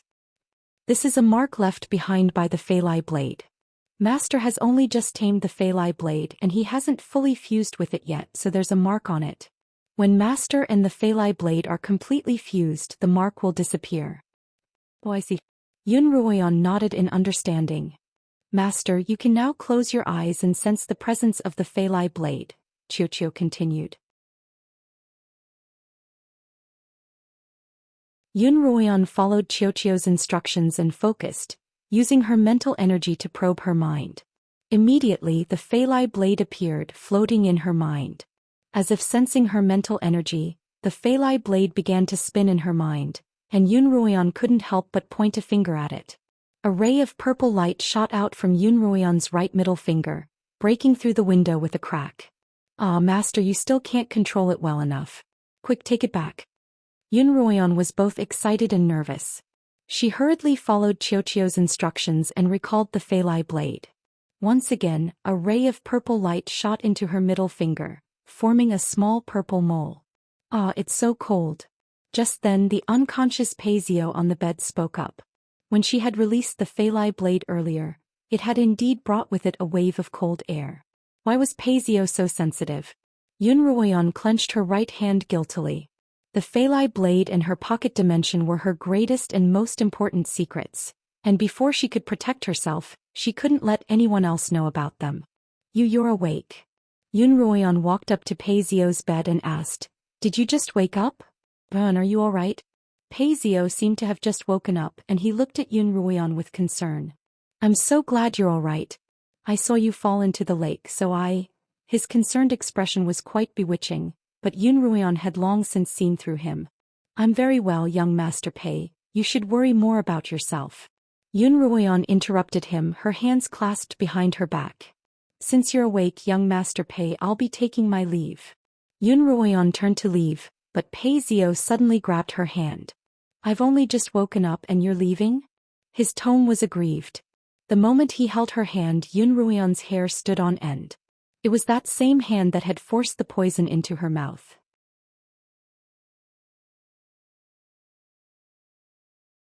Chapter 22. Let go of me. Yun Ruoyan suddenly yelled, flinging Pei Zhou's hand away with all her might. Pei Zhou froze for a moment before reacting. What's wrong with you? Why are you being so fierce with me? We're clearly on good terms." Yun Ruoyan turned around and looked at the handsome youth. Slowly, that innocent youth's face transformed into that of an adult, cold and unfeeling Pei Zhou. Yun Ruoyan suppressed the urge to slap him. "Young Master Pei, I'm afraid you've misunderstood. I've never been on good terms with you." She suddenly smiled miserably as she rubbed the birthmark on her face. "You clearly hate my birthmark, but you're still pretending that you don't care about it. What's the point of that?" Pei Zhou didn't know how to react and all he could do was stare at Yun Ruoyan in a daze. Yun Ruoyan called a servant to take care of Pei Zhou while she went to find Pei Xiong. Pei Xiong had no reason to delay any longer, and he had no choice but to hand over the pill refining furnace. Yun Ruoyan took the furnace and returned to the Lin Manor. Lin Zainan, Lin Qingxue and Lin Qingchen were all waiting for her in the Great Hall. As soon as they saw her enter, they immediately rushed up to greet her. "Sister, you're finally back.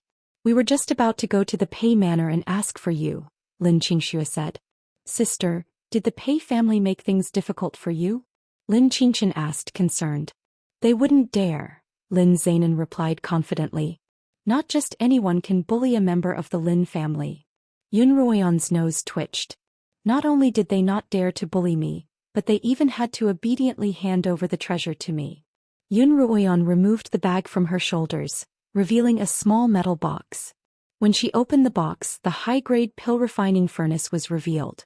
"So this is a high-grade pill refining furnace? It's so small." Lin Qingxue exclaimed. "It's even smaller than the pots in the kitchen." Everyone couldn't help but laugh at her analogy. Yun Ruoyan took out the pill refining furnace, about the size of an incense burner, and handed it to Lin Zainan. "Grandfather, look at this." Lin Zainan said as he took the cauldron and fiddled with it.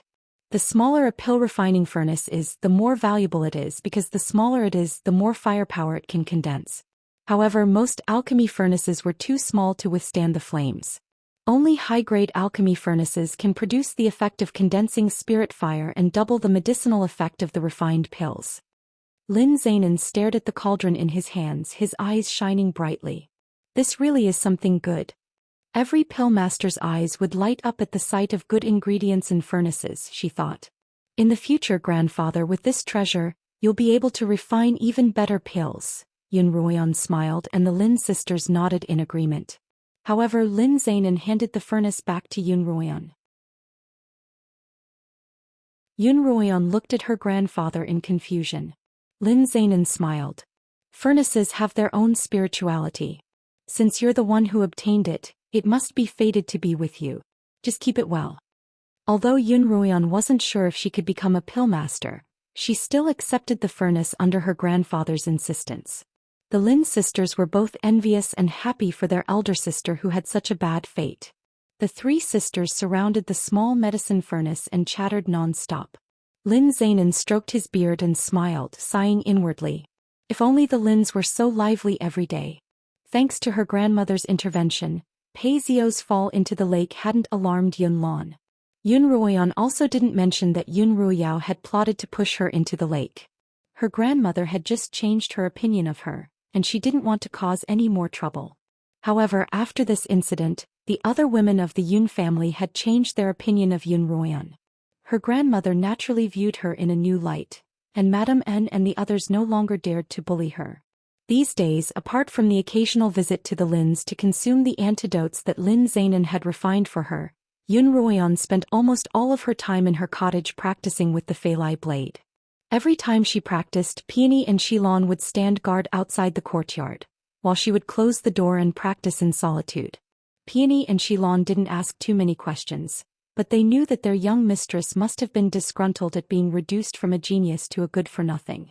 After a long period of hard work, their young mistress had finally regained her talent for cultivation, and had even defeated the second miss and the second young master in a duel.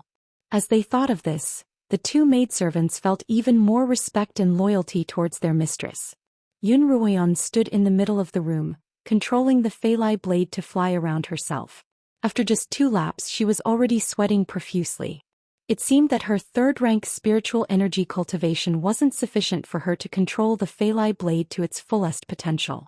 She was afraid that she wouldn't even be able to exert half of its power, and could only perform simple attacks. "Mistress, someone's coming." Yun Ruoyan was in the middle of her practice when a chirping alarm sounded in her mind. Without hesitation, Yun Ruoyan sheathed the Feilai blade. "Who's there? If you're not coming out now, I'm going to call for help." Yun Ruoyan looked around the room.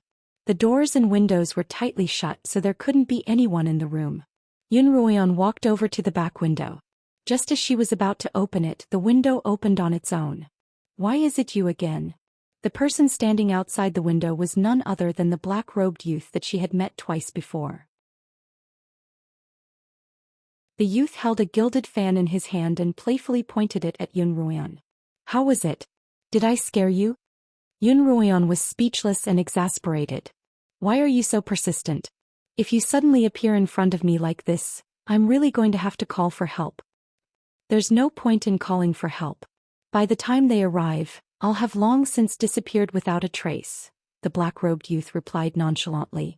"Then can you tell me why you keep appearing in front of me?" Yun Ruoyan asked patiently. A person wouldn't pester her for no reason, and she wasn't some sort of stunning beauty. "I was asked to do so by someone." The black-robed youth tapped rhythmically on the windowsill with his gilded fan. "Last time someone asked me to give you a quintessence pill. Have you eaten it yet?" If the youth hadn't mentioned it, Yun Ruoyan would have almost forgotten about it. She hurriedly added, "I've done nothing to deserve it. Just you wait." Then she went into the room, retrieved the bottle of quintessence pills and tossed it to the youth. "Ah." The youth caught the bottle, his expression one of shock. "Don't you know that this is a quintessence pill? It's priceless. You can't even buy it." "I know that this is a quintessence pill. That's why I said that I've done nothing to deserve it." As someone who had lived 2 lifetimes, Yun Ruoyan was even more aware of the fact that she had taken advantage of someone else. The youth craned his neck, about to argue with Yun Ruoyan, when Peony's voice suddenly sounded. "Miss, the master has sent someone to invite you over." "All right, I'll go right away." Yun Ruoyan nodded, then turned to the youth. "No matter who asked you to do so, I don't want to see you ever again." "See you never again." Then Yun Ruoyan slammed the window shut. The youth's mouth remained agape for a long time. "Third Highness, how should we explain this to the master?" A black-robed figure appeared by the youth's side with a whoosh. "Just tell him the truth, uncle." Li Qianhan looked at the pill in his hand, an inexplicable smile appearing on his face. "This Miss Yun is quite interesting, though a little ugly. I didn't expect uncle's appetite to be so heavy." Yun Ruoyan followed a servant to the discussion hall. Yun Lan, Madam, and the two Yun sisters and Yi Qianying were all present. Beside Yun Lan sat Envoy Ding. "Now that everyone's here, let's get down to business." Envoy Ding placed the teacup in his hand on the table, took out a booklet and began to read aloud. "The two contestants who have passed the trial and obtained the right to enter the imperial territory are Yun Ruoyan and Yun Ruoyu." Envoy Ding closed the booklet and continued. "However, each family also has a recommendation slot. The Yun family has recommended Yun Ruyao, while the Pei family has given this slot to Yi Qianying. As a result, all four of the young misses present have the right to enter the imperial territory." Yi Qianying's ashen complexion immediately turned rosy, and she couldn't conceal her joy as she hurriedly thanked Envoy Ding. Yun Ruoyan was a little confused. Why would the Pei family give this slot to Yi Qianying? Could it be that Pei Zio was already in cahoots with Yi Qianying? That couldn't be. Based on her experience from her previous life, the two of them wouldn't have gotten together so early on. Yun Ruoyao was publicly acknowledged as the most talented girl in the Yun family, but she had unexpectedly lost to Yun Ruoyan. She was already unhappy to begin with, and even though she had been recommended by her family, she didn't feel the slightest bit of joy. After announcing the list of contestants, Envoy Ding opened a mahogany box on the table, took out 4 tokens and handed them to each of the 4 young misses. "These tokens will allow you to enter the imperial territory, as well as your credentials to enter Kongming Academy in the future. Only those who leave the imperial territory with these tokens will be allowed to enter Kongming Academy. Those who don't leave the imperial territory or lose their tokens won't be able to enter Kongming Academy." After handing over the tokens, Envoy Ding left. Yun Lan looked at the 4 young misses standing before him, quite satisfied with the results of this trial. Not only had his daughters obtained a slot, but even his niece Yi Qianying had been admitted. It was as if the gates of Kongming Academy had been opened wide for the Yun family. When his gaze swept past Yun Ruoyan, however, he couldn't help but pause. Yun Ruoyan stood there quietly. Her face was neither happy nor angry, only calm. As for the other 3 young misses by her side, Yi Qianying's face was still flushed red. She couldn't conceal her joy at having unexpectedly obtained a slot to enter the imperial territory. Yun Ruoyao, on the other hand, gripped the token tightly in her hands. She had always been quite talented, and although she had been slightly inferior to Yun Ruoyan in the beginning, she had eventually caught up and won Yun Lan's favor. This time, however, she had unexpectedly lost to Yun Ruoyan and had to rely on her family's recommendation to enter the imperial territory. Her eyes were filled with resentment.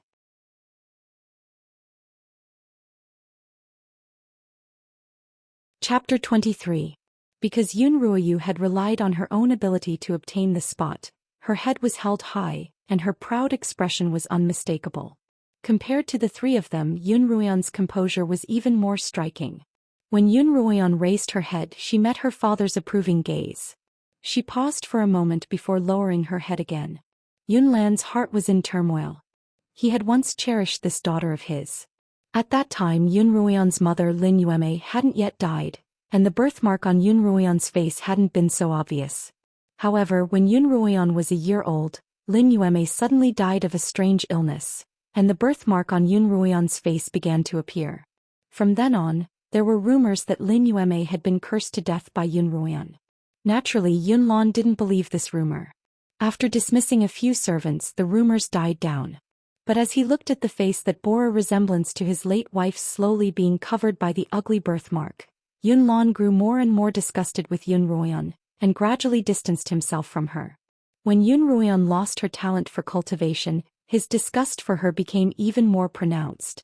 However, contrary to his expectations, the daughter he had given up on actually relied on her own abilities to obtain the right to enter the imperial secret territory. He couldn't help but have a whole new level of respect for her. Tomorrow we'll be entering the imperial territory. Yun Lan stood up from his seat and gestured to his servant, Old Wu. Old Wu carried a tray in front of the four of them, upon which were 4 small white porcelain bottles. Here are 4 life quintessence pills, one for each of you. If you're injured in the imperial territory, these pills will help you quickly recover your energy and cultivation. Yun Ruoyao and the others were overjoyed. Pills were very precious items, and even a pill-making family like the Lin family was generous enough to fork out 4 life quintessence pills at once. This was because pill refining was extremely taxing on a pillmaster's spiritual energy, and the Lin family only had one pillmaster, Lin Zainan. As a result, the number of pills they could make was limited, so pills were especially important to them. Tomorrow you'll be entering the imperial territory. Once you've received the pills, go back and rest. The 4 of them bowed and excused themselves. Sister, Yi Qianying called out to Yun Ruoyan from behind, and she turned to look at her. Big sister, I'll be entering the secret realm tomorrow. Please take care of me then. Yi Qianying put on a very sincere expression. By her side, Yun Ruoyu laughed disdainfully. Qianying, don't be so humble. Even if you're in danger, don't you still have me? I'll definitely protect you. Yi Qianying hurriedly complimented her and asked her to take good care of her. At this point, Yun Ruoyao had already buried her unwillingness in her heart. She walked over and smiled. Us sisters must take care of each other and make the Yun family proud. As soon as Yun Ruoyan saw her fake expression, she couldn't stand it anymore. Sisters, you're too polite. If the 3 of you work together, you'll definitely be invincible. I won't be joining in the fun. He turned to leave, but Yun Ruoyu's cold laughter could be heard behind him. Why are you acting like a daughter of the first wife, you ugly freak? When she returned to her rooms, she looked at the white porcelain bottle in her hand and couldn't help but think of the black-robed youth. Just what kind of person could produce 5 life quintessence pills at once? I was asked by someone to visit you, and that bottle of life quintessence pills was also given to you on that person's behalf. The youth's laughter rang out by Yun Ruoyan's ear. Yun Ruoyan's heart skipped a beat. Could it be him? The black-robed man who had fallen into her rooms and forcefully kissed her surfaced in her mind. Before he left, he had indeed said that he would cure her of her poison. Could it be that he had asked the black-robed youth to give her those 5 life quintessence pills? Thinking of this, Yun Ruoyan stood up abruptly. 5 life quintessence pills, and she'd actually returned them. How painful. The night passed uneventfully, and the next day, the 4 Yun girls rode the family's carriages up the Yueli mountain, the sacred mountain of the Li Kingdom. The imperial territory was located on this very mountain. Sister Ruoyao, look. Yun Ruoyu exclaimed excitedly. So many carriages. Yi Qianying and Yun Ruoyao looked out of the carriage, and Yun Ruoyan glanced sideways as well. There were at least 100 carriages on the Yueli mountain, and it was quite a sight to behold. Yun Ruoyao, who had been resting ever since she had boarded the carriage, suddenly opened her eyes. The opening of the Imperial Territory and Kongming Academy's recruitment are both major events on the Qinyuan continent, so of course there would be a lot of people. In contrast to her 2 sisters' fuss, Yun Ruoyao was much calmer. Kongming Academy recruited students once every 3 years, and the Imperial Territory was also open to the public once every 3 years. Each of the 4 major kingdoms of the Qinyuan continent, the Li, Yu, Mo, and Qin kingdoms, would send their elites to participate, and even some of the smaller kingdoms would try their best to qualify. Becoming a student of Kongming Academy was the dream of every talented child on the Qinyuan continent. I have to get out of the Imperial Territory and become a student of Kongming Academy. This is the most important step in my life. Yun Ruoyan made up her mind. Just as Yun Ruoyan was deep in thought, she suddenly heard someone call out to her. She turned and opened the window on the other side of the carriage, where she saw the Lin siblings. The 2 sisters were waving at her from the window of the opposite carriage, and Yun Ruoyan hurriedly waved back. She had thought that it would take some effort to find them, but she hadn't expected to run into them so soon. Yun Ruoyan was overjoyed. She would definitely take good care of the Lin sisters. About an hour later, the carriage finally arrived at the top of the Yueli mountain. Yun Ruoyan didn't greet anyone else and instead went straight to meet up with her two sisters. She's so cold to her own sisters, but so friendly with those from other families. Yun Ruoyu muttered unhappily as she looked at Yun Ruoyan's back. If she's in danger, don't blame us for not helping her. Forget it, let's leave her be. Yun Ruoyao tugged on Yun Ruoyu's sleeve. We're about to line up to enter the territory, so let's not get separated. Yi Qianying also looked at Yun Ruoyan's back, a faint, cold smile on her face. The Yun and Lin families were both reputable families in the Li Kingdom, so they were naturally at the front of the line. Before long, they had all arrived at the entrance to the imperial territory. After showing their tokens to the guards, they entered the secret realm one after another. He had imagined the entrance to the mystic realm to be a majestic and unadorned gate, but in reality the entrance to the mystic realm was actually a cave that looked very deep. The walls of the cave were emitting a faint light which was very mysterious.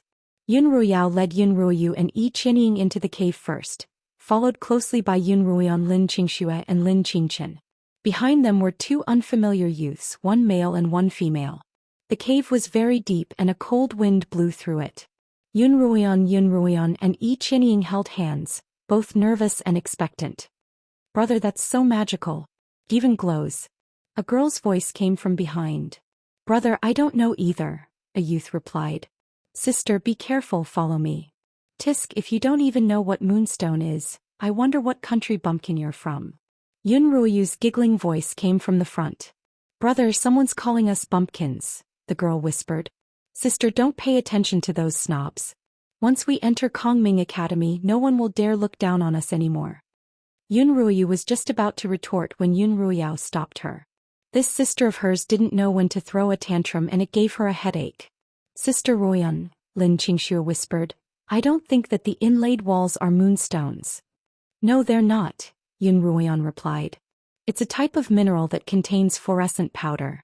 This mineral is sentient and it only glows when there's someone around.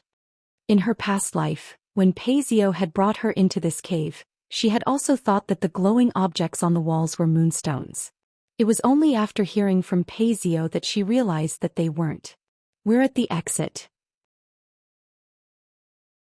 Someone called out and the crowd turned to look in front of them. White light shone from the sky. Not long after, the crowd finally exited the cave and their eyes widened. In front of them was a valley filled with birdsong, fragrant flowers and gurgling water. There were many plants that none of them had seen before, all of them thriving. These flowers are so pretty. Lin Qingxue pointed at a pink flower and exclaimed excitedly. That flower's poisonous, so don't touch it, Yun Ruoyan warned. Yes, Sister Ruoyan. Lin Qingxue nodded obediently. Yun Ruoyan had already told them in advance what to take note of once they entered the imperial territory. Lin Qingxue had been so excited that she'd forgotten. The brighter something is, the more poisonous it is. Aren't you courting death if you don't even understand such a simple principle? Yun Ruoyu didn't let go of any opportunity to insult others. We're indeed not as smart as you, sister, Yun Ruoyan replied coolly. Why don't we split up so that we don't drag you down? As soon as Yun Ruoyan finished speaking, she led the two Lin sisters down another path. If Sister Ruoyan doesn't come with us, won't Uncle blame us if we encounter any danger? After all, she's the wife-born daughter of the Yun family and she's of noble status, Yi Qianying whispered. Tui, she's just a figurehead. Sister Qianying, do you really think so highly of her? Yun Ruoyu tugged on Yun Ruoyao's sleeve. In my heart, Sister Ruoyao is the real sister. Hearing Yun Ruoyu's words, Yun Ruoyao's expression was calm, but her heart was filled with joy. She's the one who wants to go alone. If anything happens to her, it won't be our fault. Yun Ruoyao led her sisters in the opposite direction. After shaking off the Yun sisters, Yun Ruoyan brought the Lin sisters to an empty spot and sat down.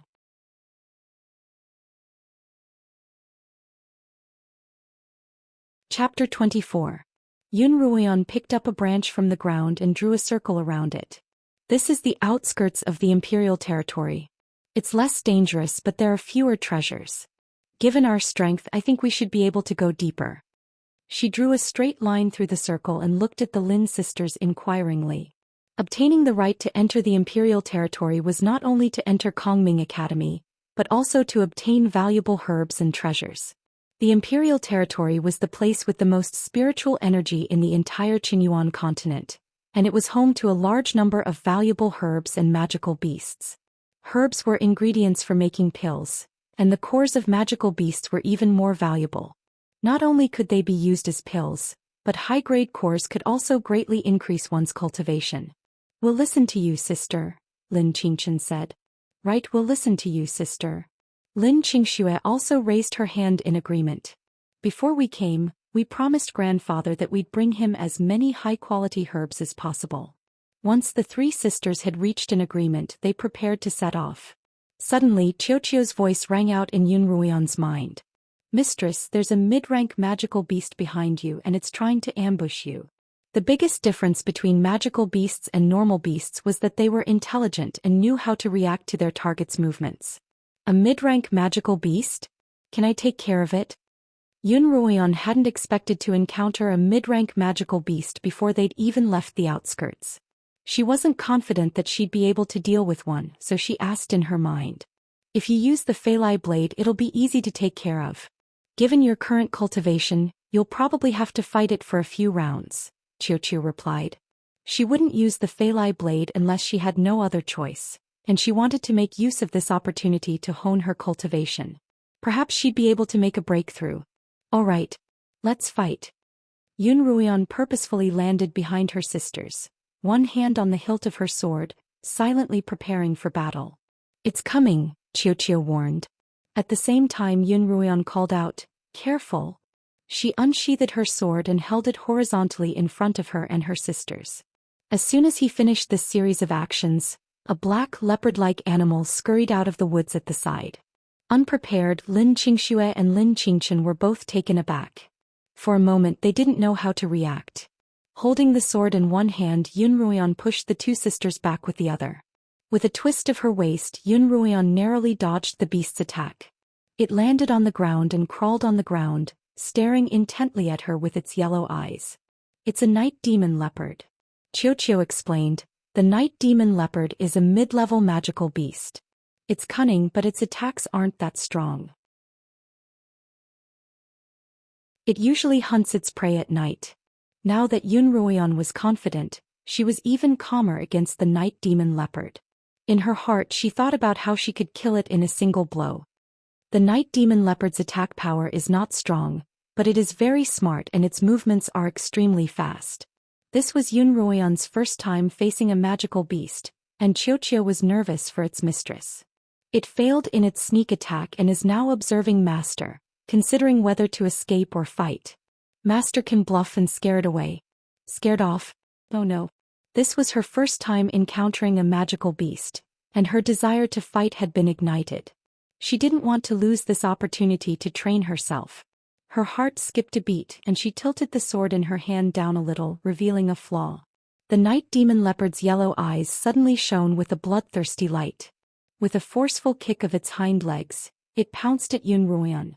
The night demon leopard locked onto the opening that Yun Ruoyan had revealed and pounced at her as fast as lightning. Yun Ruoyan had been waiting for this move. Bending her legs and bending her back, she raised the sword in her hand.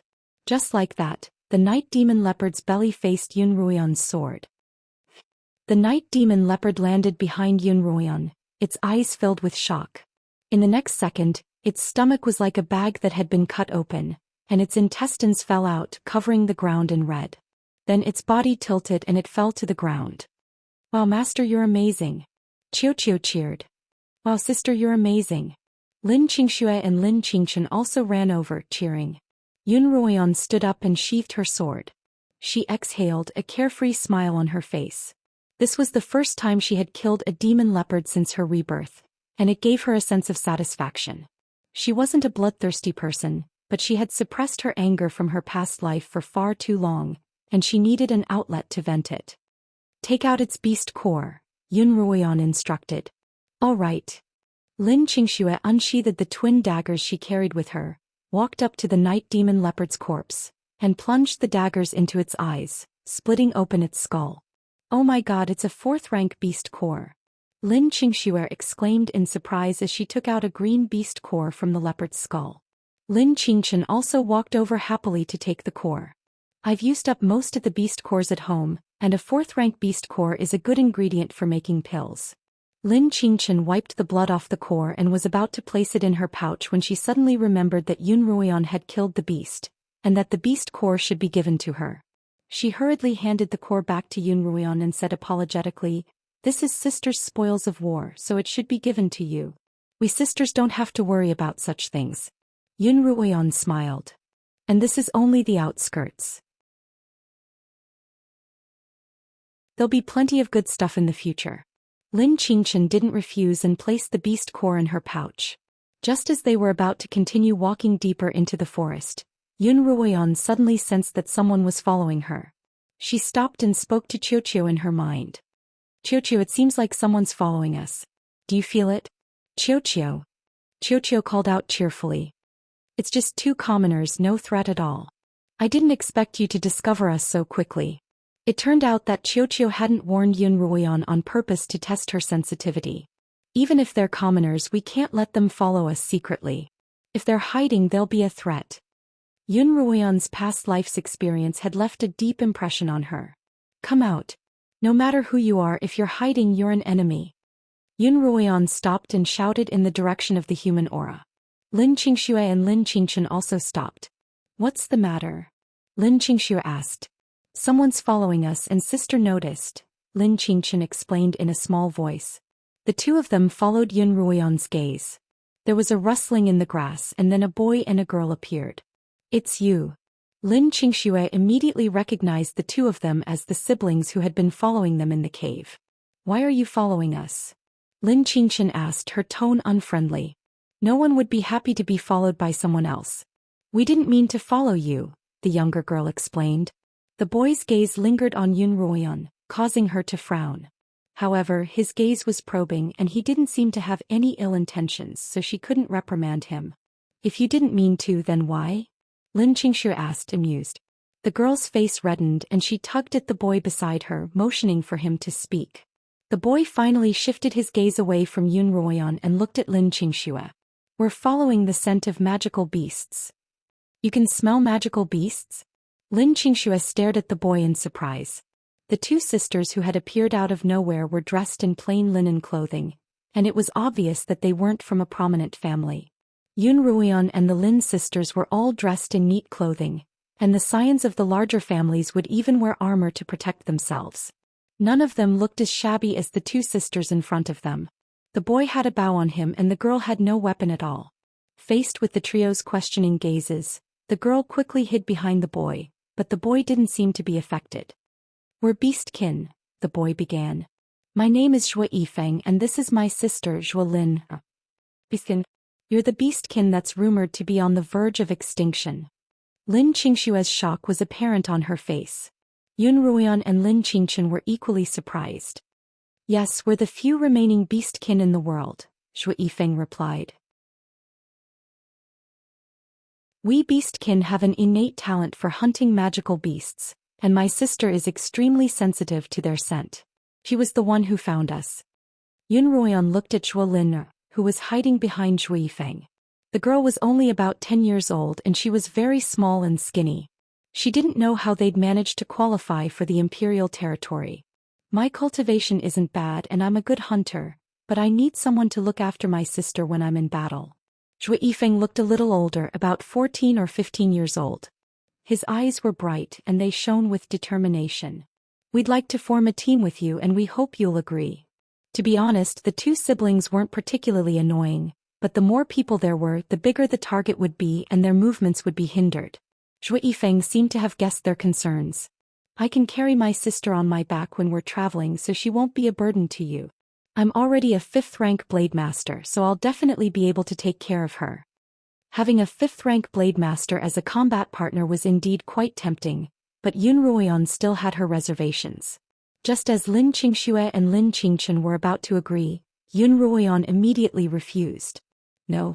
We don't know each other well, and if we don't have absolute trust in each other, it'll be very dangerous. Let's go our separate ways." Yun Ruoyan pointed at a fork in the road in front of her. We'll take the left and you take the right. We'll meet again. She led the way into the fork with Lin Qingshan following closely behind. Lin Qingshan hesitated for a moment before following. After a few steps, Lin Qingshan subconsciously looked back, and her gaze just happened to meet Zhui Yifeng's. Her heart skipped a beat. That boy's eyes were so bright. You're tuning in to the Zhou Xian's Legacy YouTube channel. Don't forget to subscribe and join us on this journey to catch the most captivating stories.